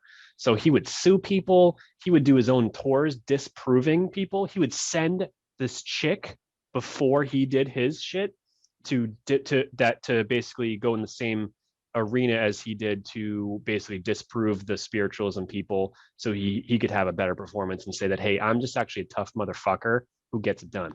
And I think that's what we were trying to go about, right? Yeah, that's the best thing. And then it's actually had a long history after that for the American Society of Magicians. I mean, one of my favorite magicians of all time is called James Randi, or the Amazing Randy. He died a couple years back, unfortunately, but he made that one of his biggest missions because he was one of the best magicians in the world. And taking after Harry Houdini, kind of his, side project was disproving and debunking all these fake psychics and mediums and all this. And he would go on TV shows and do it. He would go into those like large arenas where they'd have this whole fake thing, and they had radio broadcasts where he'd go in there with multiple people, and they'd find out that they're communicating. People are filling out forms and they're reading it to the guy in an earpiece. They disproved, almost 100 different of these psychics. And one of the biggest ones was Uri Geller, who was a national TV star in the late 70s and early 80s. He would go on Johnny Carson and shows like that, and he would use his psychic bullshit And they brought on James Randi, and he said, I can make sure that I can disprove it on live television, and you can do whatever you want. And the guy goes, oh, yeah, no big deal. Uri Geller couldn't, doubt him. But one of the most famous situations, actually, it ended Uri Geller's career on that stage, even though all the dum-dums still believed him. He went on there and he did a trick where he used to take a phone book and he would move the pages with his mind. How impressive. One of the lightest, thinnest pieces of material ever made. He can move with his mind. I'm impressed. And so he brought it up on stage, and he would always do it. He put the head, and he'd do the and it would move. And then he did it on stage. And then Amazing Randy was on there, and he goes, "Okay, cool, that's good. Can you do it again?" And he's like, "Sure, I can do it again." And he goes, "Okay, hold on one second." And he took a whole bag of styrofoam peanuts, and he poured it all over the pages. So they're like half size. They're almost like little styrofoam rice pills, and he poured it all over, nice and tiny. He goes, well, those are light enough that your psychic powers can still turn the page. It's not like an iron weight, but then go do it now. And then he goes, you can watch the clip. He's like, I can't do it. The vibe is off. The juju's off. And he goes, I'll tell you why you can't do it. He's blowing it with his mouth. And if we look at it and we see all the styrofoam fly off the page, we'll know he's going and blowing the page with his mouth. And he knew right away without even asking him, how do you do that? Because magicians, that's their bread and butter, baby. They know how to do tricks. And the psychics are just shitty magicians who lie to people. Magicians are amazing psychics who say, watch this, it's fake. I can do it anyway. And you still don't know how you can do it. That's why magicians are the shit. They go, I'm going to tell you this is fake, and you still won't be able to guess. And psychics go, this is real, and your grandmother still loves you. Fuck you, psychics. And Uri Geller can go fuck. He sold like 1 million books after that, too. It's like, what? How do they not? I don't know. James Randi, fucking hero. He's great. Just for notes, since I'm on the opposite side of the page here, I have been to at least Let me just once blow it a over year. with my psychic powers then. I've never been to somebody who's like watched me use my mind to control a page in a phone book, but I have been to tarot card readers, and also use the Ouija board, and I'm full blown not as skeptical about them. Can I go off on a quick tangent? That's why you're here. Honestly, right, so, please. So I've been reading tarot cards for 13 years. I grew up in a house where my mother practiced druidry. I literally grew up around. Oh, you're Jewish? And I'm Jewish. Alex, I'm sorry, Skip. Can you tell us about druidry before you continue your story? So essentially, give us some context. Essentially, what Please. druidry is the essential worship of nature and the nature around you and that power that nature has. So what you're telling us is that this is what the witches in the witch trial were, but they're being convicted for more things. That's not what I'm saying. No, because the witches in the witch trial, they practice different things than what I personally grew up on. There's a bunch of different sects and just, I don't know, ideas that go behind what a witch would be, right? And my mother would technically be considered a witch just because she practiced druidry. Well, I was thinking because I spent a lot of time with the witches in Salem, and the ones who are still there who are Wiccans are really druids, and they are they are nature. That's their religion. Listen, so that's why I was asking that. Yeah. So that's just it. And let me do one. You guys do it. Ready? So we'll save that for another podcast. but seriously though, like druidry is separate from Wiccan, because Wiccan was a thing that was created in the early 1900s that described a bunch of different various collective ideas. Catch-all term. Yes, yeah. So my mom didn't practice any of the Wiccan ideology. I don't know, to be honest. But either way, I grew up with all this shit, and the point of me saying that, because again, I still to this day read tarot cards like almost for fun, but it's all bullshit. I personally believe it's all bullshit. And I've personally been doing this for anywhere, like 12, 13 years I've been doing it. And with that being said, I think it's half like intention, like you want to give a person a reading that will benefit them in any way, shape, or form and give them what they're asking for, kind of thing. You know what I mean? And the way I read, I don't ask questions, right? Like I'm not like, all right, so I'm not here trying to talk to your dead grandma. That's not what I personally do. I tell you to, think of a question, think of anything you want answered personally. And hopefully the cards will be able to give you that. right? And that has nothing to do with me. That has everything to do with the cards. It's mathematics. It has nothing to do, in my personal opinion. I'm not a magician. I drop cards and it's math at that point, right? And everybody that we were just talking about right now, about the psychics and all these fucking assholes that prey on sad people, right? Sure. Are literally the worst of the worst. You know what I mean? And that's after like doing things that could potentially prey on sad people for a very long time. You know what I mean? I'm not going to talk. Well, when you're doing tarot card readings to your friends and stuff, you're not trying to hook them in as a client in a potential future. You're just trying to do it as like a fun thing to do or an interesting honestly, thing to I'm do. 3 months late on rent. I'm thinking about it though. Yeah, well, if you're trying to make some money, start asking questions and start lying to them and be like, "Ooh, that's a good sign. It means you're gonna get laid next week and you might get married, whatever." But it's not even about that, right? It's just more about the spiritualism behind it, and that's what makes me mad. That people like the people you're talking about. I forget the guy's name. But the guy that was on the shows and, you know, doing Uri Geller. Yeah, like taking advantage of people's like spiritual. You know what I mean? Like, because we all have it. Yes. You know, they take advantage of that. And that's simply wrong. You know, that's like the foundation of what a human is. You know, is asking those questions and shit. And that's really fucked up. But that was my tangent. It's just, it makes me really mad when people go out of their way to do shit like that, because it's a basic selling strategy to find a pain point and then a solution. And when it is like in today's day, I can't relate to tarot cards just because it's been 100% voluntary and they don't get a dime out of it. But like Reiki, I've seen coming up a lot, where I've seen people reach out to people like, "Hey, I know that your mother died and she's been speaking to me, and here's what she had to say about you and your new career." And I guess that happened to someone personally. It wasn't me. And I was like, come on. I was like, don't reach out to somebody who isn't even interested in you and saying that you talk to their dead. If they're asking you, but you're actually really pissed me off. Them. Yeah, I was like, come on, don't. And like, you're someone who just, you know, like, there's no background to this. Well, you read the obituaries for potential clients. Yeah, right. It's evil. It's evil. Not cool. It really is evil. Not good. Yeah, if there really are spirits watching over you, that's bad juju right there. I doubt you guys will ever have me back, but if you ever have a podcast about this specifically, fucking bring me back for this, because I'm so it's poison. There's poison in like the spiritual community right now, and I don't know. I got a lot to fucking say about it. Like, and I just don't want to take off the topic. And luckily, Joe can fucking edit half of this shit out. This is staying in, by the way. Most of it stays in. It stays in, and it ties right into what we're doing. Back. If you have an idea you want to talk about, come back on. No, we think we're booked solid. We're to fix No, it's not even that, man. it's so fucking frustrating. Like, you just said something about Reiki. Like, do you know that like Reiki practitioners, you literally just have to go to somebody that knows Reiki, and all of a sudden you get a little certificate. Like, I don't think you even have to do that. I mean, you can just show up on TikTok saying you're a Reiki person, and then that's it. Like, but I've also had the most spiritual experience I've personally ever had through a Reiki session.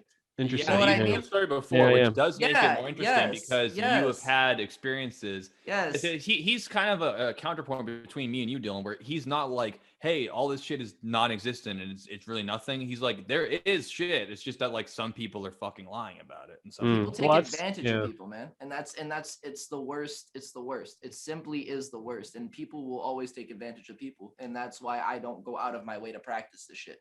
Because I will not be left or right in any fucking situation, right? But it's just still so fucked up. It's just like the people that will go out of their way to talk up certain things, especially about spirituality, things that people can't explain. And now you're the answer, right? Now all of a sudden you have all the answers everybody's looking for. So it's like you said, don't identify a problem and become the solution for it, right? Which is not the way to approach this. And that Alex said the right thing, that most of it is bullshit, but there is some truth to some of it. Yeah. And spiritualism is something that there is no answer to. There just isn't. And that's the beauty. Like last week where we decided with this type of thing is they're trying to study the unknown when the unknown finds its power in being unknown. Yeah. So it's that's where its essence is. And if you start to try to identify what makes it tick, it defeats the purpose of it in itself.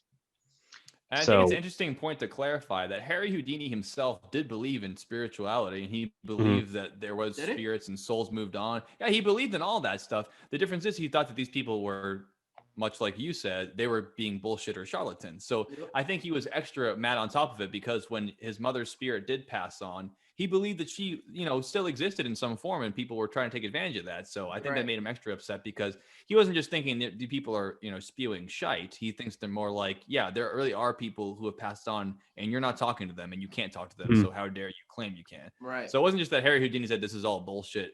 Like James Randi would be like, this is all bullshit. It's all fake. But Harry Houdini is like, yeah, spirits are real and it's bullshit for you guys to act like you can talk to them. You can't.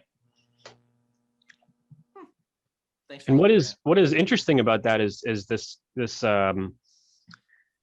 he told his wife Bess, during his, I don't know if it was, we're going to talk about his death shortly, but after that, he said on his 10th anniversary that he would show a sign, which is torture. I mean, to wait 10 years for them to talk to you, which I think is pretty always funny. Leave him wanting more, dude. The guy was a showman in life and in death. Yeah, exactly. And the thing is that his wife went to a seance on his 10th anniversary of his death, which I think would have been 1937. I think he died in 27.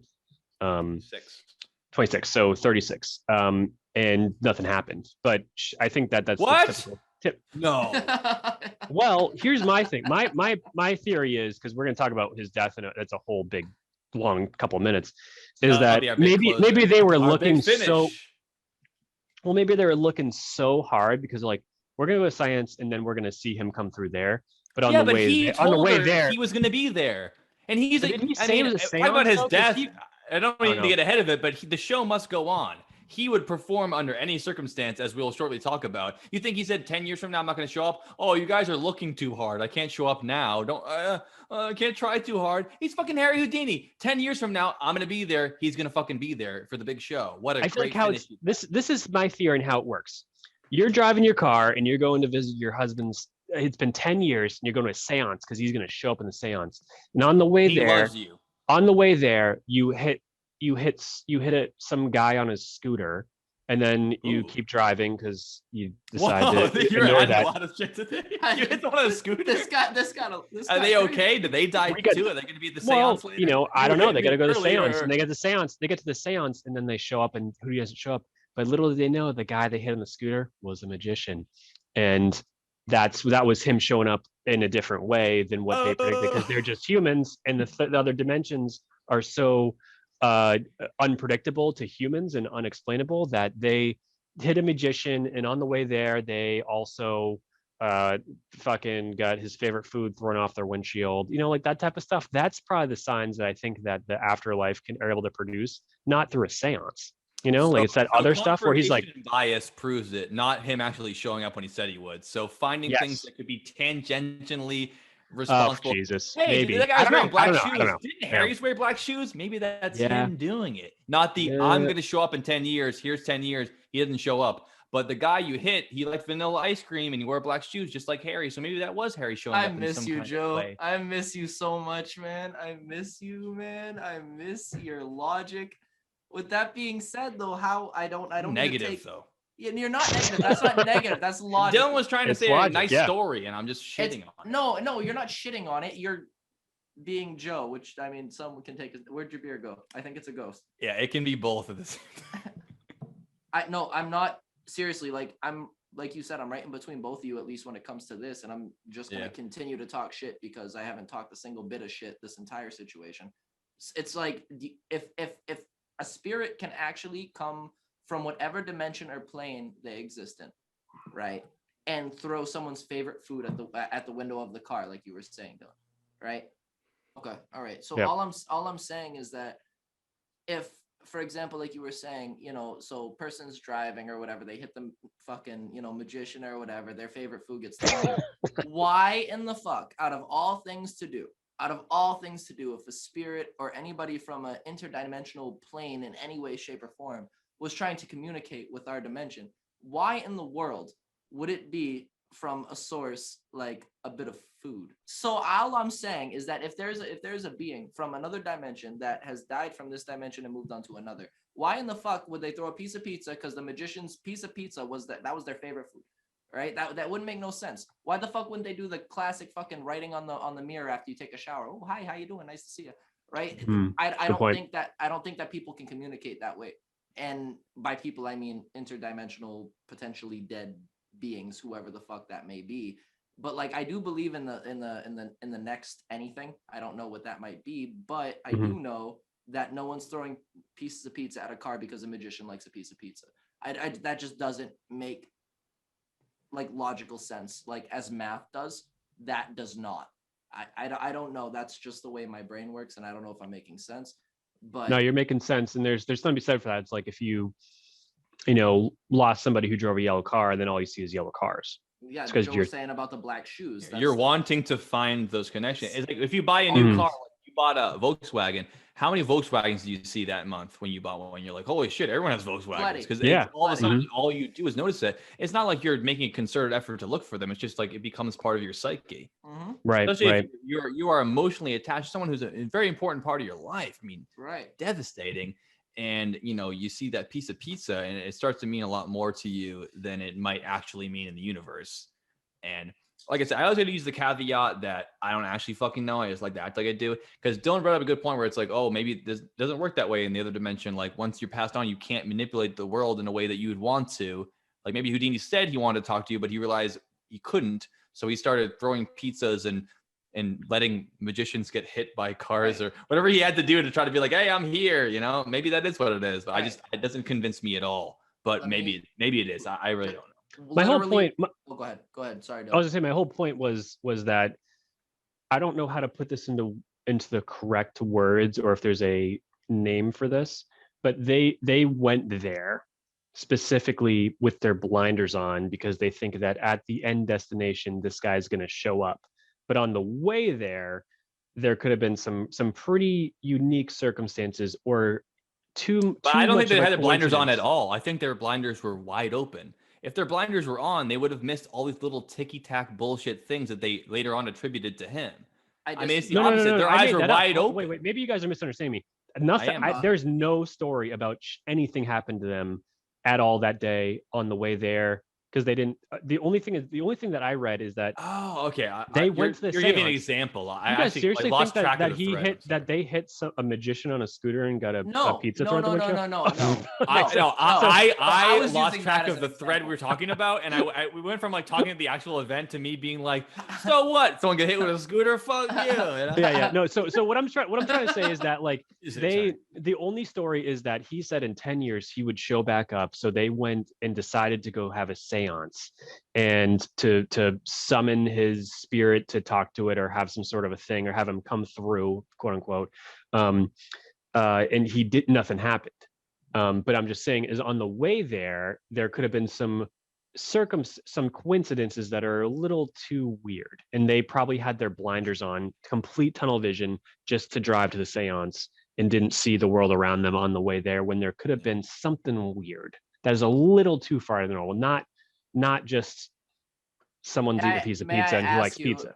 If you lost a loved one of your, like if you had a wife and your wife ended up passing away and she then was to come through in a seance and you were driving to the seance, and we're talking about blinders, right? If you had your blinders on, as we're saying, I think blinders at this point would equal the piece of pizza hitting the windshield and you being like, holy shit, it's a piece of pizza. She loved pizza.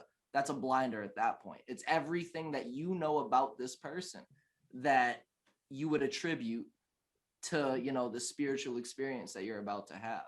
That's what I think. So like you're going to the seance, your wife, your whatever the fuck, anything. He is married. He does have a wife. Oh, okay. So that's fucked up then. I did not know that and I apologize. But it is fucked up. Why would people get married? It's totally I don't know. I don't know either. I don't have answers for anyone here. I'm not the expert. I'm just saying, if you're going to a place where your loved one is supposed to come back from the dead and talk to you, you are automatically going to be looking for the things that your loved one loved.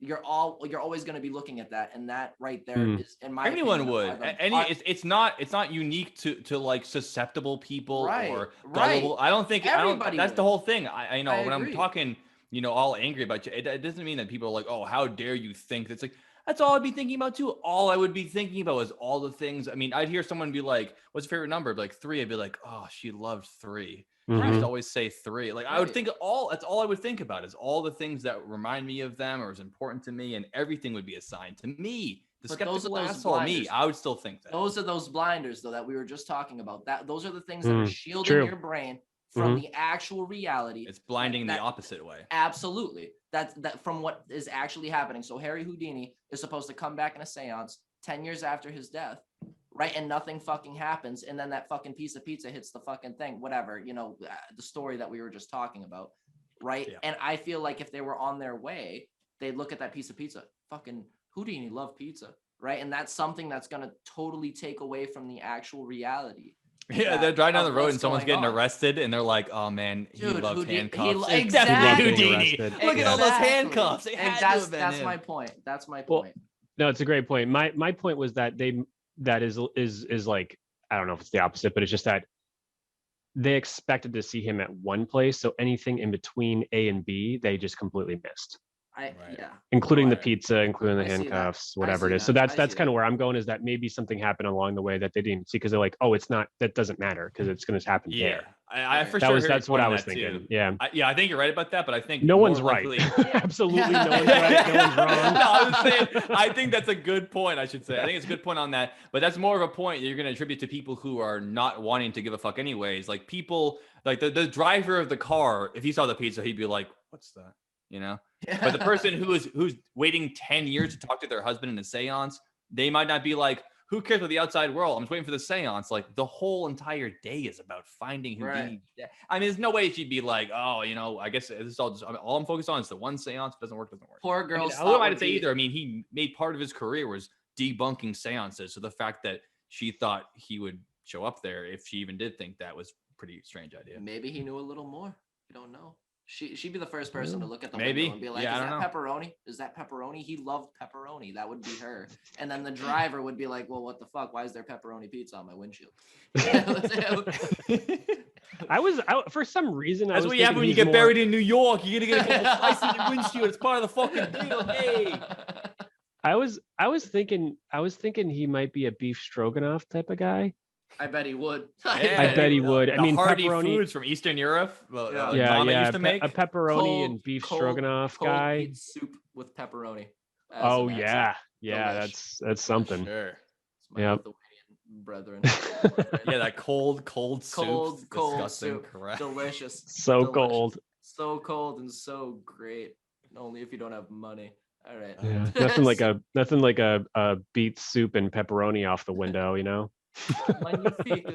Oh, my Harry. The windshield wipers. Oh, my Harry. He always used to love to eat that before we moved to America. Before he became the Prince of Wales. Why is he Italian? Well, no, it is my son. My baby Joe- boy. Joe's an Eastern European from Italy. That's what he Oh, is. gosh. He's living. I He's didn't- living he's living in like Western I tried doing Poland. more I of didn't mean to assume. more of a babushka lady accent. Yeah, More of is that Austria-Hungary. Is that what that was? Well, I was thinking Western Polish, but- Harry. Oh my. I'm so sad about Harry's death. I cannot Sad. believe. He to eat beet soup. beet soup. Hello, my baby. Hello, my honey. Hello, my ragtime girl. We should probably talk about how he died. Let's talk about since how he we're- died. We kind can of wrap like this thing up. skipped ahead. From what there's a whole big story, but last I checked, Joe, Harry Houdini was sitting in a fucking lounge chair in his back room before or after show, whatever it was, and he had this Mhm. thing where anytime could do what we used to do best at recess in middle school, which was go behind the basketball hoop and punch each other in the stomach as hard as we could. Well, I didn't even remember how good of a story that is. So I'm going to have Oh, have I you tell didn't- that one in the middle of my No. story. So why don't I tell the story of Harry Houdini's death, and I'll throw to you with a particular story I know about a bathroom in St. Michael's School and getting punched in the gut. I think you remember which one. I didn't even prepare to say that story, but there's no way I can't I remember that didn't fucking one. I didn't think of it either till right now, and you just reminded me of it right now. So you'll tell that I was story. just thinking of the outdoor experience where we Yeah, but go you behind the reminded me of basketball hoop that, and so I punch was each like, other, we're gonna tell that one for sure. Okay. So all right. Yeah, so Harry Houdini, he used to perform a trick because he's a true showman. He's always on, and he used to do a trick where he would brace himself embrace his whole body and let people punch him in the gut as hard as they could.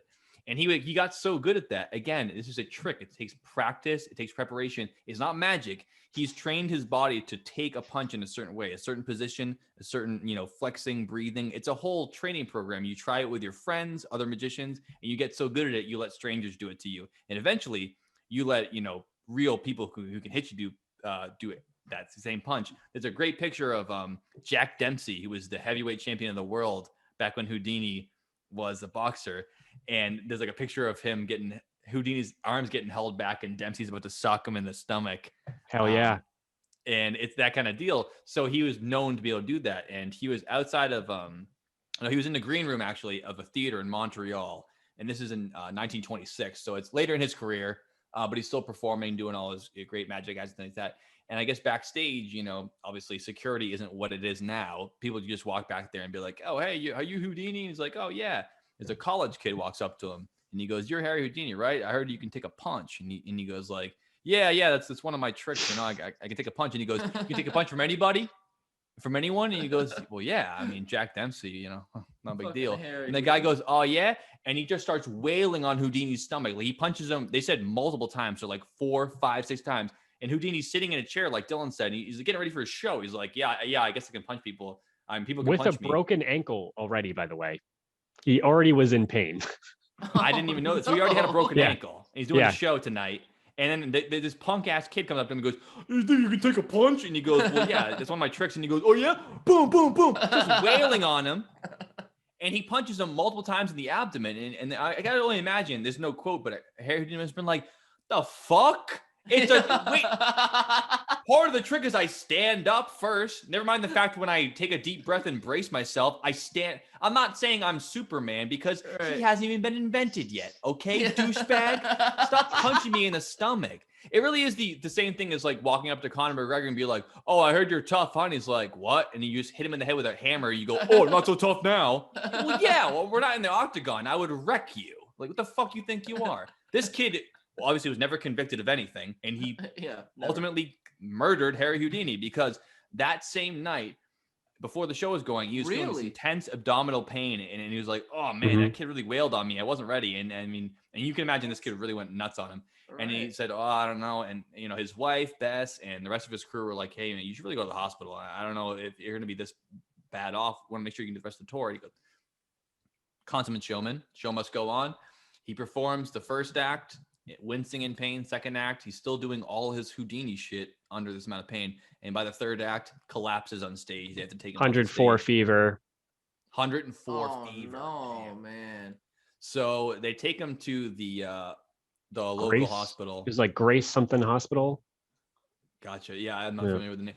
And they realize that he does tell the story. Yeah, this kid was wailing on me, and that's the last thing I heard of it. Probably thinking, maybe he, some bruising or whatever when it happened to you if someone goes fights you. But it turns out that because of the trauma, it started to break apart parts of his intestines and his appendix, which means that you're inviting infection because as soon as your organs start to rupture inside your body, it's not just the fact that your internal bleeding is a problem, it's that you have a whole different bunch of biomes going on in your body at all times. And strangely enough, they're all kind of separate, and once you mush them all together, the same bacteria that's in your stomach and on your face and in your eyeballs, they're not supposed to all go to all different they start organs. Mixing though, especially if you beat the shit out of So by the time he arrived at the hospital, his appendix had already ruptured, and all that bacteria is going all over his body.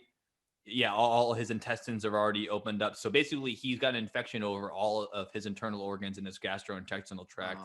And by the time he showed up, all they could really do from is remove his spleen surgically, but it was too late at that point. I'll have to look up. I'll put the actual word up for what it means, but basically when your intestines become so infected that you die. It happens a lot with tuberculosis and other. It's similar to sepsis, except that it has an acute cause. So yes. It is like sepsis. Yeah, it's similar to sepsis where you eventually go into organ failure because there's such a massive body-wide infection. Right. And yeah, your story is pretty spot on for what I know about this. And this can happen to anybody who has appendicitis to begin with. Yes. Your appendix. He just happened to get punched, but if you have appendicitis, sorry, go ahead. Yeah. So what they think, this is the story that I heard. It's identical to what you heard, is that So my first thought was, I was like, yeah, I don't, you know, like to punch somebody in the appendix and have it rupture, I think would be rare. And That I'm would be almost very certain rare. Yeah. be I'd rare to assume have that so. happen. So he probably, it sounds like he might have had appendix, like a small, he just might have had just appendicitis before he got punched, and it was already inflamed a little bit, which when appendicitis happens is because your appendix is like, your appendix is one of those things like when humans have tails. It's an organ that doesn't really It's serve an a primary appendage. function. That's why they call it the appendix. It's the extra Yeah. spot. They literally named it that because it just means extra Yeah. appendix. Yeah. So like back a million years ago, it really helped humans and Homo sapiens or whatever it is, put more good bacteria, I think, into the intestinal tract to digest animal bones and fucking that shit. Yeah, And I think now that's it's the just going kind of hanging theory. out. Yeah, no, it's about this big. It just sits at the bottom of your intestine. Your intestines go through it and just kind of sits down there like a little dick, just like hanging down. And it still can it puts juice out of there. It does act Yeah, it does. like a penis shooting stuff out of it. That's kind of what it is. Just a Dude, small amount. this is But too when you much. shit, when your shit goes through there, it can get stuck in there and then block it so nothing can come out. So if you have to pee and you hold the end of it, Just it's like a dick. just like a dick. That's what it does. So you hold the end of it and you can't pee and it just starts back pressure and then gets infected and inflamed and then it can burst and then you die. Dude, So if I think his my was appendix just burst right now. I think. so if his was inflamed and someone punched it, that's a expedited adventure to getting your appendix burst. And then when it explodes, then like you said, Joe, all that gross poop juice and blood and puss just gets put All inside kinds of of bacteria in between all your over your skin body. and your muscles and your veins and Crazy. other stuff, and it Just creates a wreaking in havoc. the middle layer cake of infection. And then it took him and then you get the fever, hence infection. And then Sure. it took him a couple days to die. But once you hit sepsis, it's in the statistic of people who have sepsis and die is like 80%. It's very high. If you get sepsis, Yeah. which can happen from a fucking way more things than we want to talk about right now, it's Yeah. common. Well, yeah, sepsis basically means when your internal organs or your bloodstream mostly Start failing. has such an acute amount of infection of outside sources, whether it's bacteria or viruses, that it starts to shut down your body. So sepsis basically means you've been poisoned by infection to the point of death. Yeah. Yeah. So And that's why it's good that they invented anesthetic, because now people can always survive surgeries. But a major reason why people would die in the past, just billions of cases of people dying, I'm sure it's just because of the sepsis of it. You could remove people's legs, they could take out appendixes, all these kind of things, and people would survive because, like you said earlier, Dylan, the human body is much more resilient than we give credit for because we never push it to those extremes. But it can survive that. But it can't survive that if it gets fully infected with bacteria because you don't clean in the instruments or you don't focus on the infection. And that's why people in hospitals take sepsis very seriously, whether it's an ICU thing. Exactly right. Even if you guys have your appendix or maybe you got sick or whatever, they always take it so seriously. They look for it right away. Are you infected to the point where your blood's going to be infected to the point of sepsis? It's deadly immediately. Yeah, it really is. And ICU, for example, like the ICU compared to the emergency room is mechanical assistance usually. So we're talking ventilators, ECMO machines, which literally when you have to have a heart transplant, you go on ECMO. It pretends to be a heart. On top of dialysis. Yeah, pumps your blood for you. And on top of extracorporeal something membrane oxygen, it controls the blood gas and inside of your lungs, inside of your heart, like your it has to be on top of your organs for you. On top of dialysis machines. So you can be like when someone dies of sepsis today, it's like they had all that stuff, like dialysis, ECMO, they don't have to, but it's like mega like work, like you're just a robot. I mean, they're at that doing point. everything they can. They're basically making you an entire synthetic body to do all your body's work for you, and you still die. It's like there's an infection that still keeps tanking your organs. It's so fucked up. So yeah, crazy time. So that's what they think happened to him, is that he might have had it already, then he got punched, it burst, and then he just kept going out, kept pushing it. I didn't read that, but I think that is a point because it was very unlikely that you could burst an appendix by punching somebody. But if it was already to that point and he already had that pain threshold and pushing through things, I think you're right that he very well might have just put him over the edge. And like you said, he didn't die the day it happened, but He died a couple of days later, and that day just happened to be, because he's a showman, October 31st, Halloween, Oh 26. man, He died what on a Halloween. fucking asshole he was. Oh, he's Jesus the shit. Christ, He's the Kept best. pushing it. what a jerk. So Joe, so we used to recess in like 5th or 6th grade, 6th grade specifically. We used to punch each other in the stomachs. That was just Sure, something we did. Good Who's old tougher? fashioned family fun. Who's tougher? Good old fashioned recess in the early Sure. 2000s. You know, we would go behind the basketball hoops, the teachers didn't see us, and we'd hold someone's shoulder and then we'd punch them as hard as we could in the gut. And Naturally. naturally that's what we did to see who's toughest. And Sure, but the story I was thinking of in particular. I know the story. You might know the details more than I, but just to set it up, we had a guy in our class who, I'm sure he meant well, but he had a really But he was the class bully. If I were to give one person, yeah. Well, that. I think that he was a class bully in the sense that he would try to antagonize people, but he was the least popular guy in the entire grade. I mean, everyone didn't like him. He was really annoying. His family was weird, and I mean, none of us liked him. Like he used to just latch on people and just be annoying as shit. He didn't really have any friends really, and He's he kind of a just annoyed the dick. shit out of You everybody. just you couldn't trust Yeah, him. and it but was can't just- you, looking back now, realize that he's less of a dick? He had no one. Yeah, I'm not saying I look forgive him back for on having it no one, not but as, he really was less of yeah. a bully because he had no. There was only 9 boys. Well, All I 8 think of us he was a didn't bully like him. because he was specifically that's what makes a bully. Right. You know? But I feel like even though he was trying to act like a bully, I don't feel like people like you and I were bullied by him, because when he would try to antagonize you, everyone would be like, "Shut up, you loser!" No one was like, "Hey, look, he's picking on the nerdy kid." We were all like, "You're the loser." It doesn't matter how much of a bully he acts. We never actually thought that when he was trying to fuck with somebody that person was getting clowned on. We were always like, "Dude, Chris, shut up! You're fucking annoying. Get away from us." He literally had no one in his life that was cool. He had a mom that was 67 years old who should have been a nun, and a bunch of sisters in their 30s, and then he didn't learn how to be a person besides annoying the shit out of us. And our response to him was, "Shut the fuck up." And I'm not blaming us for that. We were just kids too. He was annoying the shit out of us. But I wouldn't really call him a bully. He tried to be violent and weird to try to pick on us, but he didn't get anything out of it. I mean, I don't know. Yeah, I wasn't scared of him. The truth is, most people were like that. And again, we were just a bunch of Catholic school kids in our, and we were 12, 11, whatever it was. That being said, I don't want to take away from this. He was fucking annoying as hell, and he thought he could try to fuck with Dylan.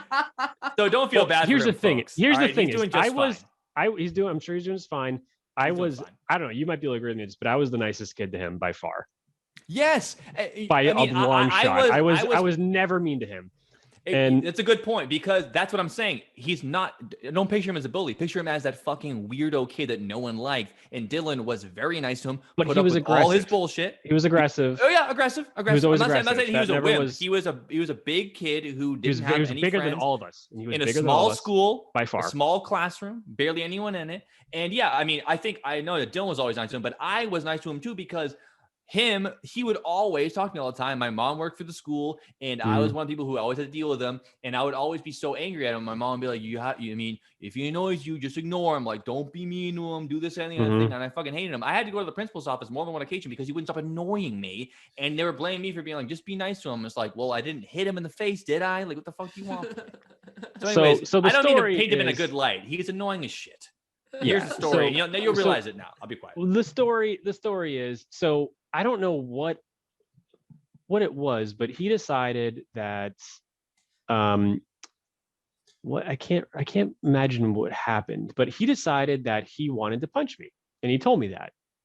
I'm pissing He's him trying off to so challenge much. you, being like he's a big tough guy and I could beat you up. He or said, whatever. I want to punch you. That's what Yes.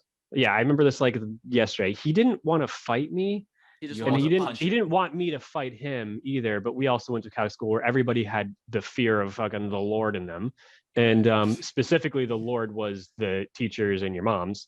So If you fought, if- it if wouldn't he be like, hey, punched break me in it the up. It'd be face- like, No. you're going home in a Right. box. So my first thought on this one is that he wants to punch me for something, and it was so simple for me. He's like, I want to go punch you. I said, not a problem. I was like, no big deal. I get it. Let's make this happen. I was like, right after lunch, meet me in the bathroom. He's like, okay, I'll do that. So I'm like, all right, I know what I'm gonna do. So Meet me in the bathroom and punch me. meet me in the bathroom so he can. I made a date with him to meet me in the bathroom so he could punch me. That's what I did.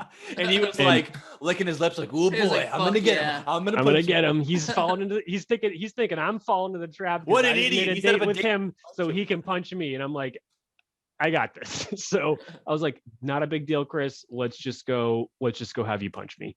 So this might have been 30 minutes in advance.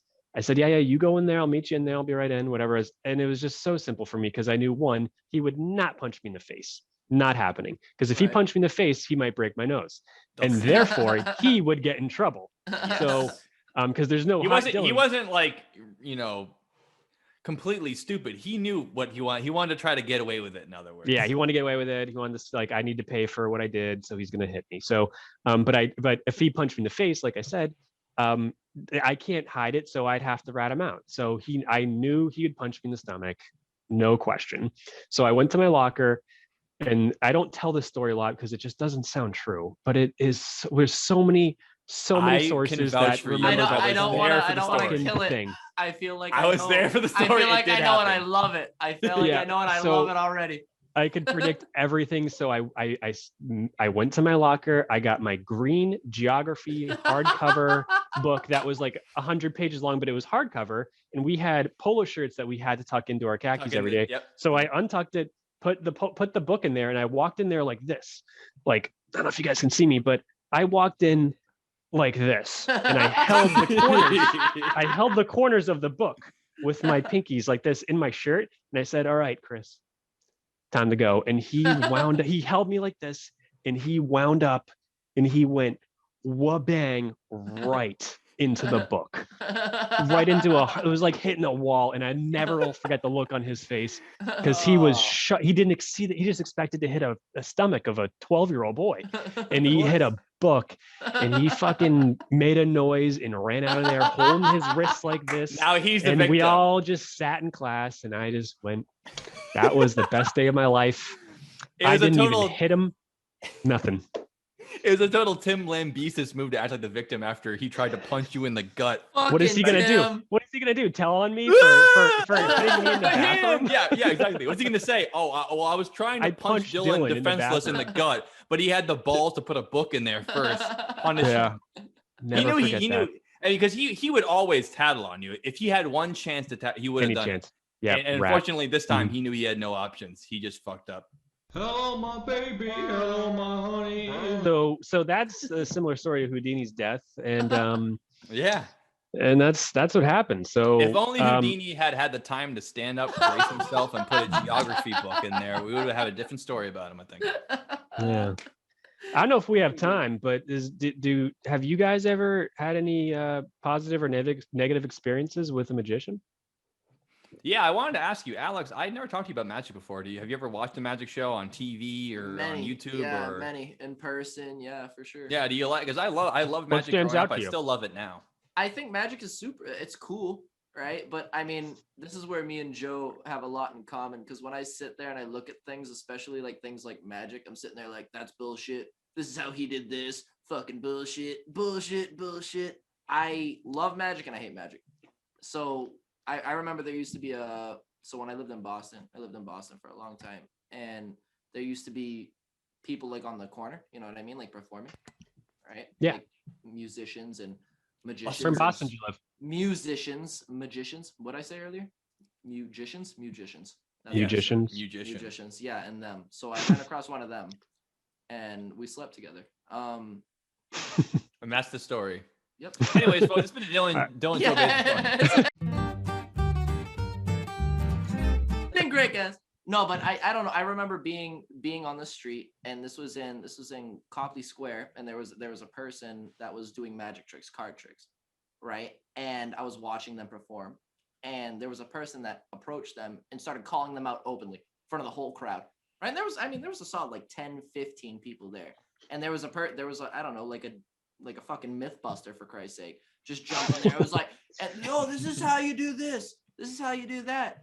Yeah. And the that magician's is like, a bad "Ugh." move. As magicians go, like even though magicians mostly know how each other do tricks, That's another. If you're a fellow magician, you don't call a guy out on his trick in public. No. Absolutely not. Well, No. here's the pisser. You The guy don't. proved him. He proved him outright. The guy, I was probably like 17, 18 years old. And the guy comes up, starts calling him out about his trick. It was this, just a basic fucking, pick a card, any card type trick. Right? Yeah. Guy calls him out. After the guy calls him out, the guy was like, "Oh, well, you don't believe me. Well, if that's the case, sir, pick a card," like type shit. You know what I mean?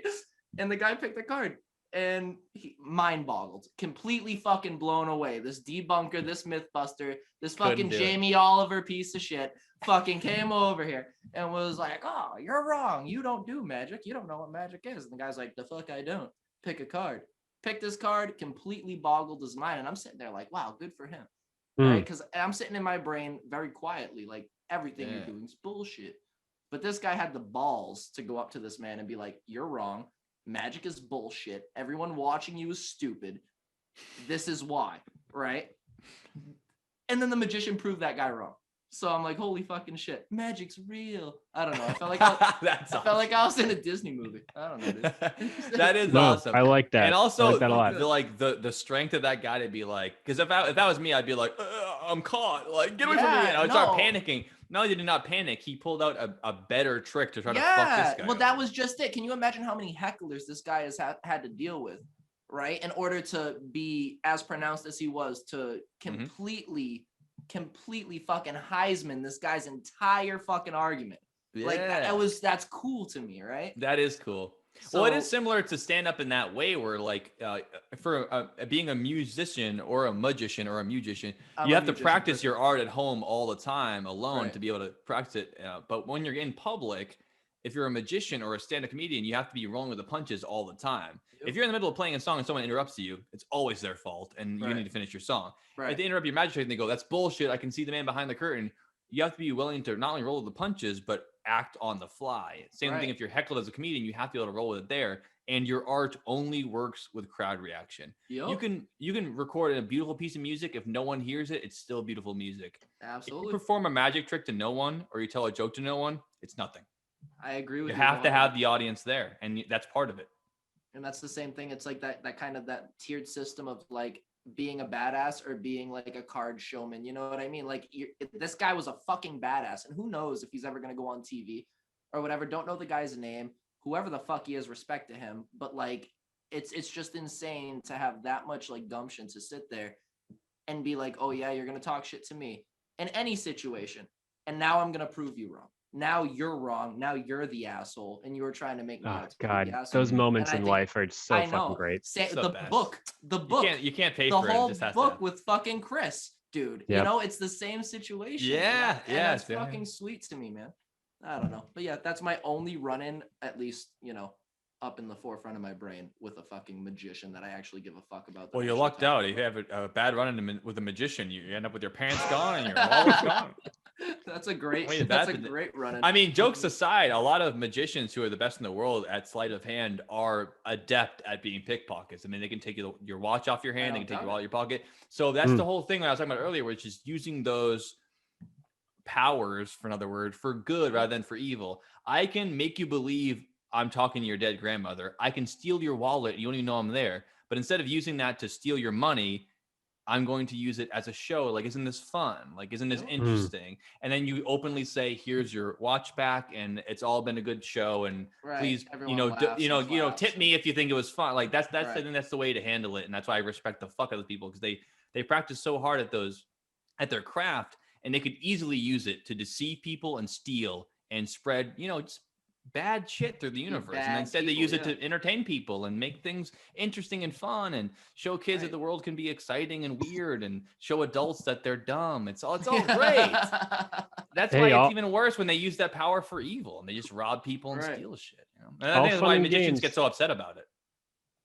One of Houdini's best buddies was the head of like the Department of Defense or something like that for Great Britain. And they think that he spied on Russia. They do think that. Yeah, I actually heard that. So he did use his powers, just like the men who stare at goats to go do some military intel. well, here's what I want to pull back. So you got to pull this up. Yep. Here's what I want to pull back is that When I heard about that too, and I was looking into it, and I was like, that's interesting because all the, his ability to get out of danger and all his crazy stunts he could pull, all things that you can imagine, being James Bond tied up to that chair. If he was Houdini, he could get out of it and get away. No, we don't know what he was going to do. Maybe but he would just actually take it. That's what it takes. But actually, don't forget what we said earlier, though. It's all part of the show. Harry Houdini couldn't break out of real Russian prison because he wasn't put in the gulag for real. He was put there as a stunt. And he is the best marketer and personal spokesman of anyone in all time. And I'm so glad you brought that up, Dylan, because I have the quote here from actually James Randi, the amazing Randy. When they asked him, they said, we heard Harry Houdini was part of a spy service and worked for the UK. What do you think of that? And he goes, if Harry Houdini was a spy, everyone in the world would know about it because he'd be talking about it every day. He was an amazing magician, but he was not humble. He would be like, I'm the best spy in the universe. Let me steal your credentials from the back of your ear. And like I said earlier, he did, but there's different between, he could take a punch, but he couldn't beat Jack Dempsey in the ring. You know what I mean? Like it's specific, amazing things that are tailored up. And that's what magic is. I can do the specific thing and make you believe I'm invincible. But you can't take 4 punches to the appendix when you're sitting down. You just can't. It's not the same thing. Everything you just said would make him an amazing Russian spy. Just throw that out there, dude. I mean, because they think he's a crazy marketer. Exactly. If he really did do it, then he truly is a genius because he left no evidence at all. I'm telling you, he's Houdini. Now you see the evidence, now you don't, right? Houdini didn't even do that. Who did that? What's the now you see it, now you don't? Does anybody know that? Is that a thing? Or is that from a show? Like it has to be from something, but it's probably so universal. The most. Yeah. I mean, abracadabra, alakazam. Well, have you ever heard of that? Shut the fuck up, man. I'm asking questions. I want knowledge. Now you see it. Now you don't. What the fuck? Abracadabra. I pulled a rabbit out of the hat. It's a Houdini-esque thing. I've said it. Did you ever see the one where the guy pulled a rabbit out of the hat? It was fucking crazy, dude. I hate you. I hate you. Hey, so Joe, you never mentioned when's the last time you had your fucking mind blown by magic? Last time I had my mind blown by magic. So I haven't seen live magic in a really long time. But when I was growing up, I would watch it all the time. And I went from, the kid stage of being like, oh, how'd they do it, to growing up and being like, they did it in this way. And this is why I appreciate illusionists or magicians so much, is the exact reason. There are people call me out and they think like, come on, man, don't you just want to believe in something wild and crazy? Like, why couldn't it be magic? I'm like, you're so boring. Like, it must suck if your life must be so fucking boring and lame. If you really can't believe in a little bit of magic, a little bit, like why do you have to call them? That's the beauty of it. They're admitting that it's not real, and then you watch it and you still can't explain why. It's fucking amazing. That's the trick. The trick isn't, I actually have magic. Look, a sparrow. Look, $100. Look at me. If that was actually it, it'd be like, that's kind of cool because you have magic. But the trick is that you have a magical ability. You're not skilled or talented. You just have magic. The skill is these guys dedicate their lives to making it look like they have supernatural powers, and they look you in the face and they go, watch for the part where I trick you, and then you never find it. It's the best. They're so good at it. So the most recent one I've seen is I like to watch the show Penn and Teller's Fool Us, which Penn and Teller are two of the best magicians in the entire world. They've been doing it for years and years and years. And they have a reality show where they bring on magicians and then they perform a trick for the crowd. The crowd is obviously full of people who might like magic, but mostly it's probably like an American Idol crowd. They all go like, I did it. Whoa, how'd he do it? They have no idea at all. No way. They could just lie to their face and they'd have no idea. But they're sitting on a stage in front of two people who are two of the best magicians of all time. So they know almost how every trick is gone. The show is based off the idea that if they tell you they honestly can't tell how you did the trick, you win like $100,000 and you get on to the next round. And at the end of it, you can like be part of their show in Las Vegas. So they're not like letting people buy willy-nilly. And this guy did a trick on the show where he pulls out a phone book, and the trick's all about a phone book. And he pulls it out. He flips through all the pages. He has the host poke one of the pages, and then he closes the book up, and he rips a phone book in half on stage, which is already kind of impressive. You're like, oh, yeah. And he's not a huge guy. He's decent. He's in shape, but he just rips the whole phone book in half. He goes, all right, here. And then he throws up all the pages into the air and he pulls out a saber and he stabs through all the pages and he No pulls way. it back down and he reads the page and he goes, "What page number did I show you? Was it No 700? way. He goes, "Is it 721 or 723?" And obviously the host goes, "Holy shit, it was 723. It was right there. It must have been the other side of the page." And they go, "Oh," and they went to Penn and Teller and they go, "You fooled us. We couldn't do it." And it blew my mind that I was like, this guy fooled two of the best magicians in the world on a live stage in a live show, and he had to do it in order to do that. And I was just like, well, how the fuck did you do that? I mean, it's a whole How'd he do entire it? phone book, and you know how thick those things are. It's a million pages. The guy looked at it for a second. He had to tear it in half. He threw all the pages in the air and he stabbed it with a fucking sword and he picked the right page. I mean, that's. I don't know how he did it. I'm confused. I didn't know how he did it. That's I don't. magic. Well, magic. I only know how he did it because he told me. He didn't tell me. He told the world how he did it on a YouTube video, but I won't share it to the audience because you got to watch the video. That's the whole thing about magic. Watch the video, see how it is. It's impressive. It's amazing, and watch to see how he did it. You won't be able to guess. It's amazing. It's really Explain awesome. this. So you're talking about what I said. I thought you were about to go off on a tangent. I am going off a tangent. Oh, okay. Do you want to hear about the last time I saw magic or the first time? What one's better? Both. I want to say All right, let's hear both then. But the last one, so I've lived in Salem, Massachusetts in like 2013 or 14, I think. And anyway, so last year flying by. before COVID, we have a lot of homeless people in the center of town, and I'd walk back and forth there to go to excuse work. me? You meant to say unhoused. Unhoused people, yep, they show up, just accumulate by the flagpoles. If anyone is a Salem, Mass listener, you know the flagpoles. And I'm walking through there, seasoned veteran of the fucking city, and this guy he's like in his 40s or 50s in a cape, maybe not in a cape, but he definitely had a Cookie Monster flat brimmed hat and a black shirt with a lot of gold writing on it. And he's like, "Oh, sir, excuse me, I got time." I'm like, "Oh, fucking dude, no, whatever." He's like, no, give me 1 second. Give me 1 second of time. I was like, "All right, yeah, sure." He's like, "Pick a card." And I was like, Got me. I was like,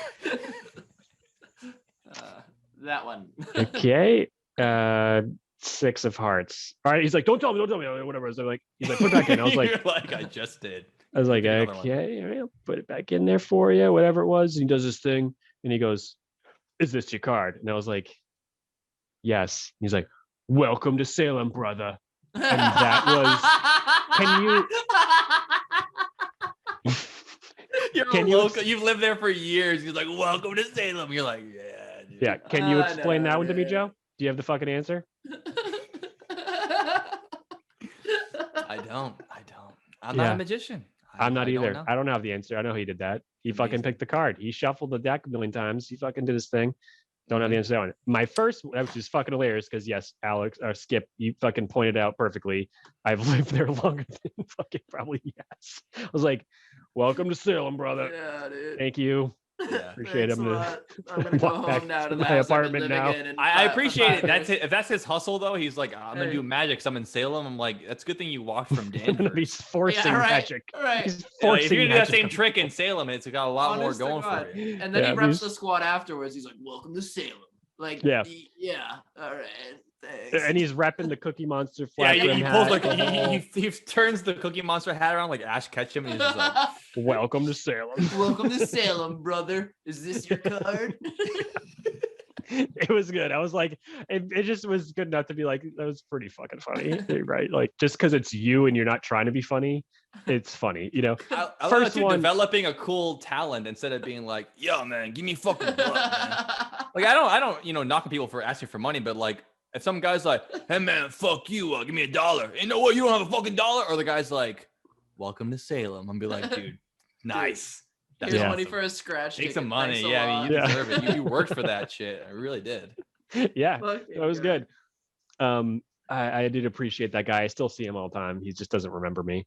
It's me. Remember? It's me. Shocker. Remember Six of Hearts? Six of Hearts. He So, just keeps welcoming you to Salem, brother. You're like, I live right there, dude. yeah. Where am I? Every day is just has no idea who I am.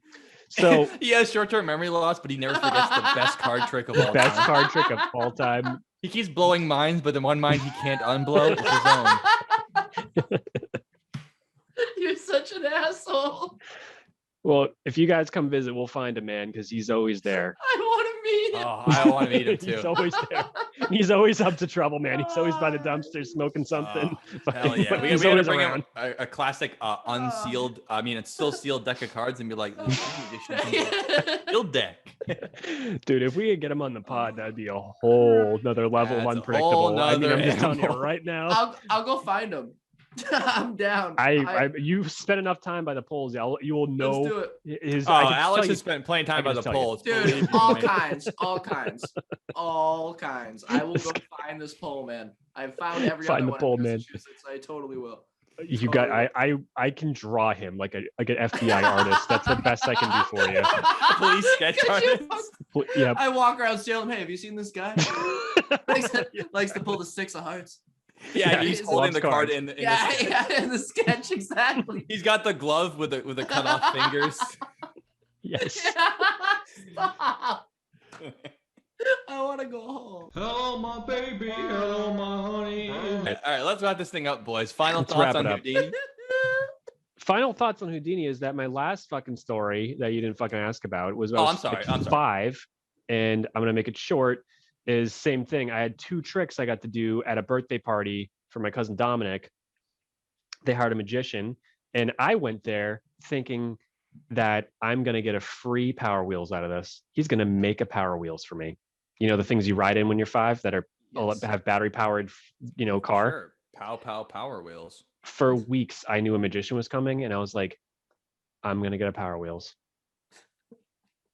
So he's like That- Santa, kind of. You had this whole plan in your head that he was gonna magically do. This something is the and get you a first Power time Wheel. in my life I was disappointed. Oh, dude, no, man. You think No, that's I sad? will That's never forget hilarious. how sad and anxious I was. 'cause- You're using it as a genie situation. Oh, genie. I gotta Yes. make a good wish here. Is my only chance to get a Power Wheels. Yes, I was That's 100% sure I could get a Power Wheels out of this guy. No question. Not even a thought in my head that this is going to go. So all that happened was he called me up to the stage because there was me, and he called me, and I was so excited to go up there and get a fucking Power Wheels in this guy. My And what he did is he first thing is he had me he held up a deck of cards or 2 cards like this or a card, whatever it was, and he said, say bang. You stop that. Look at it. Just remember, don't tell me when it's very quiet. Shh. Remember it. Will you remember that when you see it again? All right, Dylan, do you know anything about guns? No. I got a gun here, Dylan. I've had it since I was in the 1st grade. Point your finger at the cards and say bang. And I said, bang, and then bullet hole in the card. And I was like, holy shit. I really felt something. If you come out of had my face. any doubt that you were gonna get Power Wheels, he just proved you were Now wrong. it's even better. He's like, Yeah. well, obviously, this is all the proof I Yep. need. You can get And Power I got to keep that card, and then he did one more trick with me, is that I got to put my finger in like a guillotine. Oh, wait a minute. This is cheesy. What? Hey, kid. Now you see it. Now you don't. Hey, kid. Say bang. Give me your finger, kid. Give me your finger and say bang. Yeah. Happy And birthday. don't say anything else. Only say bang, even when your mom asks. Jesus Christ. So Please.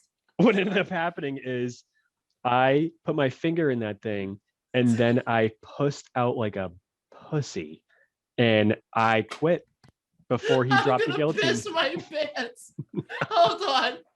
What'd you do? Hold on. You put your finger in that thing, and then you pussed out like a pussy, did you? Yeah. I think he was hoping for that, actually. Oh God. He was gonna damn. drop the blade on my finger and cut my Yeah. finger off, and I said, "Yeah, no, fuck this." I'm not You didn't doing want a this. Hot Wheel. You didn't want to Power Wheel that bad. I guess I didn't want a Power Wheels bad enough because the third trick could have been a free Oh. Power Wheels, but I'll never find out. Never find out. Oh fuck. And that is my Oh. first time seeing a magician, and I got to do my first walk of shame shit. down the stage because I said I'm too scared to do gonna the do trick. it. I'm not too doing it. Too scared to have a Power Wheel. Yep. This is I don't deserve this. Yep. And I got to go home with no Power Wheels and not have the trick done where then he called someone else up at the same age and they did it, and it just like cut off a carrot or something.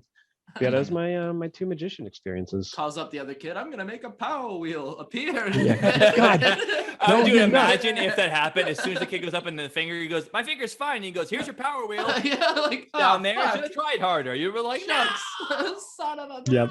And the I'll best never part trust a about it, magician the again. best part about it is I went to my cousin's birthday party thinking I'm getting a $400 fucking toy. Like, what a Is it- selfish you said- asshole. Oh, it's kid shit. You know, you're always selfish when you're a kid. Like, yeah, I'm getting toys out of this birthday party. It's not about Dominic. It's about Yeah. me. damn right. That is probably gonna wish for like a Power Ranger doll, and I'm gonna wish for a full Power Wheel. I'm Damn gonna get my right. money's I'm worth. getting it. But also, Fucking use thinking the that the magic. magician could give me anything in the world, I could have chose a fucking cruise ship, and Anything. I was like, nope, Power Nope. Wheel. Need it. Need that Power Don't, Wheel nope, right d- now. never doesn't get any better than a Power Wheel. Nothing's does. bigger or better. But give us Yeah. your, I mean, give us your final thoughts on Harry Houdini. Listen, man. I think he's a fucking asshole, to be completely honest with you. Well, he didn't let's- show you up better for just his. like- I will. He didn't show up for his alive wife during the seance. Fucking garbage move. Strike one. Like, who the fuck? How are you gonna act like that? You're gonna pretend to get out of things and trick people all day long. Who does that for a living? Huh? Stockbrokers? Who are you? Some piece of shit? Some fucking asshole? Oh, I get out of handcuffs. Sorry, you're a fucking jerk off, right? And then the third thing, you want me to fucking wrap it all? He's fucking dead now, and I'm not. So fuck him. All right. The end. You're welcome. Thank you for having me. Scathing, and very endearing to the audience, as you always are. Yeah, thank you for having me very much. No, an amazing magician. Obviously, again, like you've said it multiple times though. Like people are practicing his tricks to this day, and that's, I mean, what the fuck else do you have to say? People, again, in the world of music, people are still repeating songs from people like Bobby Caldwell, Whitney Houston. You know what I mean? Replaying their songs over and over again and making them, whether or not you perceive them as better, they're making them again, and people are still listening. People are still practicing these tricks. People are still acting on what he did first, which makes him the greatest that has ever done it, period. You know, people who have been on the TV now since I've been a kid, you know, Chris Angel, fucking who's David Blaine. Mind freak. You know, people who've had TV David shows. Blaine's the shit. Yeah, he's great. Guy's a fucking lunatic. But Mhm. again, he's done shit that Harry Houdini's done fucking time and time again. And they're still being practiced. So I mean, respect to Harry. I really wish he would have came back for fucking, what's her name? Gretchen? What the fuck's that girl's name? Bess. Wife? Bess. Yeah, fucking good old Bess. He should have Gretchen, came Bess, back for her. yeah. Whatever, same thing. You know, starts with a B, right?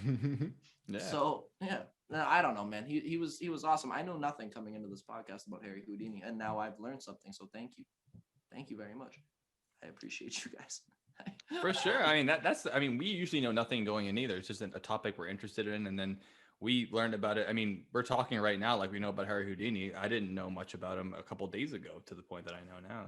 I didn't I'm gonna know nothing now. about him until So I'll do my little final thoughts here. Yeah, I mostly agree with you, Alex. I just think, yeah, he's an impressive guy. Obviously, we wouldn't even know about him now. I mean, I don't know about anyone from the early 1900s if you weren't a president or a robber baron or a leader of a nation. So if you can be a guy who got out of handcuffs, it's pretty impressive that we still know about you now. And it's because of the fact that people, like you said, are still doing his tricks and things like that. And obviously, it's a shame that he died by getting punched in the stomach. It kind of reminds me of Steve Irwin getting killed by a stingray, where it's like you spend your whole life in the mouth of a crocodile, and then you get the stingray in your heart.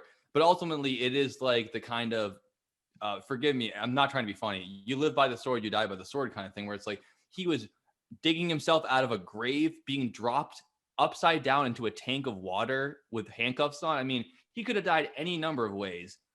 And eventually, his magic got to him to the point where stupid college kids thought he really was a magic person and they could punch him in the stomach without, repercussions. And he went out that way. And he didn't just go out that way. He went out trying to still perform on stage and collapsing. And I think that's the true magician in him, that not only could he do feats that were possible by humans only if you dedicate yourself that way, but dedication goes to the point where you're going to die a couple days later. And the last thing he ever did in public was collapse on stage. Man. Well, crikey. Come on, don't bring him up, man. Me and my mother cried when he died. I was devastated too. I That's cried. what I'm saying. It's just odd that tears, after man. all the danger you go through, some dumbass kid punches you in the tummy and that's over for you. No, I know. After I know all what the you're shit, but saying. it really just shows how badass you are that you went through all that shit, and then The true performer, though, you know what I mean? Like he literally did it Consummate to the performer. very end. To the very end. To his last breath. Oh, not his last breath, because you can't really perform in a hospital bed. But Well, I didn't actually mention that part of the story, but his last words were, "Now you see me." I hate this podcast. I'm unsubscribing. Fuck you guys. I romanticize being a carny. I think it's something that just is full of mystery and fun and cigarettes and alcoholism and crazy weird shit, because weird is better than not weird in my book. Agreed. And Houdini was the top of the cream of the crop, as they say in the industry, for carnies. And Carnies always say that. They always. and I respect that anybody who brings mastery to their what they do for a living to have an impact on society as a whole and all that type of shit. And I just think he's cool. I got nothing to say about him besides that. He obviously had his little shit, but everyone has their little shit. And I'm very pro. I'm very pro Steve Irwin. I'm Team Houdini and Team Irwin, for the record. Yeah, I mean, I'm kidding. I mean, I'm very pro Houdini. I think he's cool. I think that's a great way to wrap it up. I think Houdini's the shit. Alex, thank you for coming in the basement rather and hanging out with me and Dylan. We really appreciate you hanging with us and fucking around and talking to us and all that shit. You were a fucking awesome guest who was seriously fun to have on here. We made I for couldn't agree more. Absolutely. Some of the best conversation we've had so far, no question. Appreciado. Yeah, for real. Yep. Could you please tell the people how to find you? Because if you guys don't already know from the beginning of the podcast, I mean, this guy makes music. He's fucking awesome. I've known him for years and years and years. And I thought he was good even back then. And he sucked back then. He's amazing now. You gotta listen to his new shit. Shucks. Get out of it. I'm kidding, folks. He's really talented. Thank you, man. Thank you. How do we find you, Alex? Yeah, no, if you want to look me up, literally everything, look up Skip Ruiz with 2 P's. SKIPPRUIZ. You'll find me on Instagram, SoundCloud, Facebook, all the things. I mean, look me up if you want. If you don't, I mean, then don't. If you do, then do. I don't know. I just make music and, smoke butts and, come on this podcast and talk about Houdini and then leave and then question my life. And then he feigns modesty at the end. He's really fucking good. People show check him out. I'm gonna put all the links right here so everyone can check him out. If you're not listening to it on audio, check him out. Skip Ruiz, SoundCloud. He's awesome. He's got a couple of podcasts of his own he's been recording. He's gonna get back into it, and it's awesome. So all his music, he's a talented dude. Check him out. He's gracious enough to show us out, and if you can tell, he's a fun dude to hang out with. So please come back on again if you have the time. We'll talk about whatever you want, Alex. I would literally fucking love to. Anything. Thank you so much, Houdini. Man. God forbid Houdini ever again. I want to fucking puncture my own ass with this.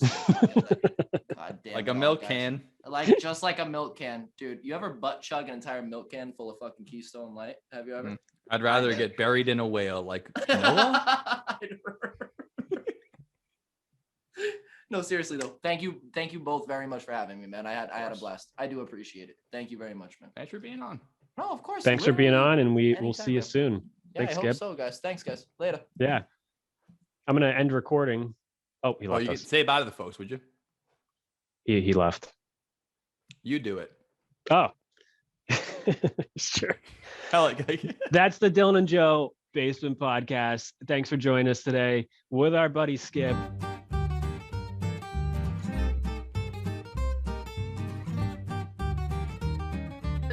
Honestly, whatever the hell you I like call Skip, me. man. Dude, you like Skip's it? fucking Hey, listen, awesome. man. Use my stage name. Listen, this is for personal publicity for me. I don't give a fuck about your podcast, so I. No, we know. Yeah, I'm doing this for me. It's the evolution of advertising. I mean, I've gone through this a million times with different companies where they're like, "Let's be Eric the Flying Man." Is that what you said? Or Weiss the Flying Boy? What'd you say? Eric the Flying Prince. Okay, that's close. Eric He's a prince. He's royalty. Weiss the Flying Boy. I love Eric... Weiss the Flying Boy. I love. No. Weiss is too. Again, it's too ethnic for 1875. Eric sounds okay at the time. Yeah. Yep. So Eric the Flying Boy. What you said it before when I said his prince. Eric the Flying Prince. Okay, all right. We already did that one. He chugged a whole milk tin of Keystone Light. That's what he did. Houdini. He said, "You see me escape the beer, but can the beer escape me?" Harry Houdini, everybody. Super Houdini. Also a musician. A musician. That's A both musician. a musician Ooh, and a new- magician. I know. That's a new. It's a new thing. The musician. It's a new thing. It's a new thing. Just like a salamander, if you will. But we're gonna move on. I know, dude. Why'd you bring me? Why Let am him I sit here? Why am I here? Don't let me sit. Don't, please, dude. Listen, my life's going to shit. Just continue with the fucking Harry Houdini podcast. His last words were, "Now you see me." I hate this podcast. I'm unsubscribing. Welcome to Salem, brother.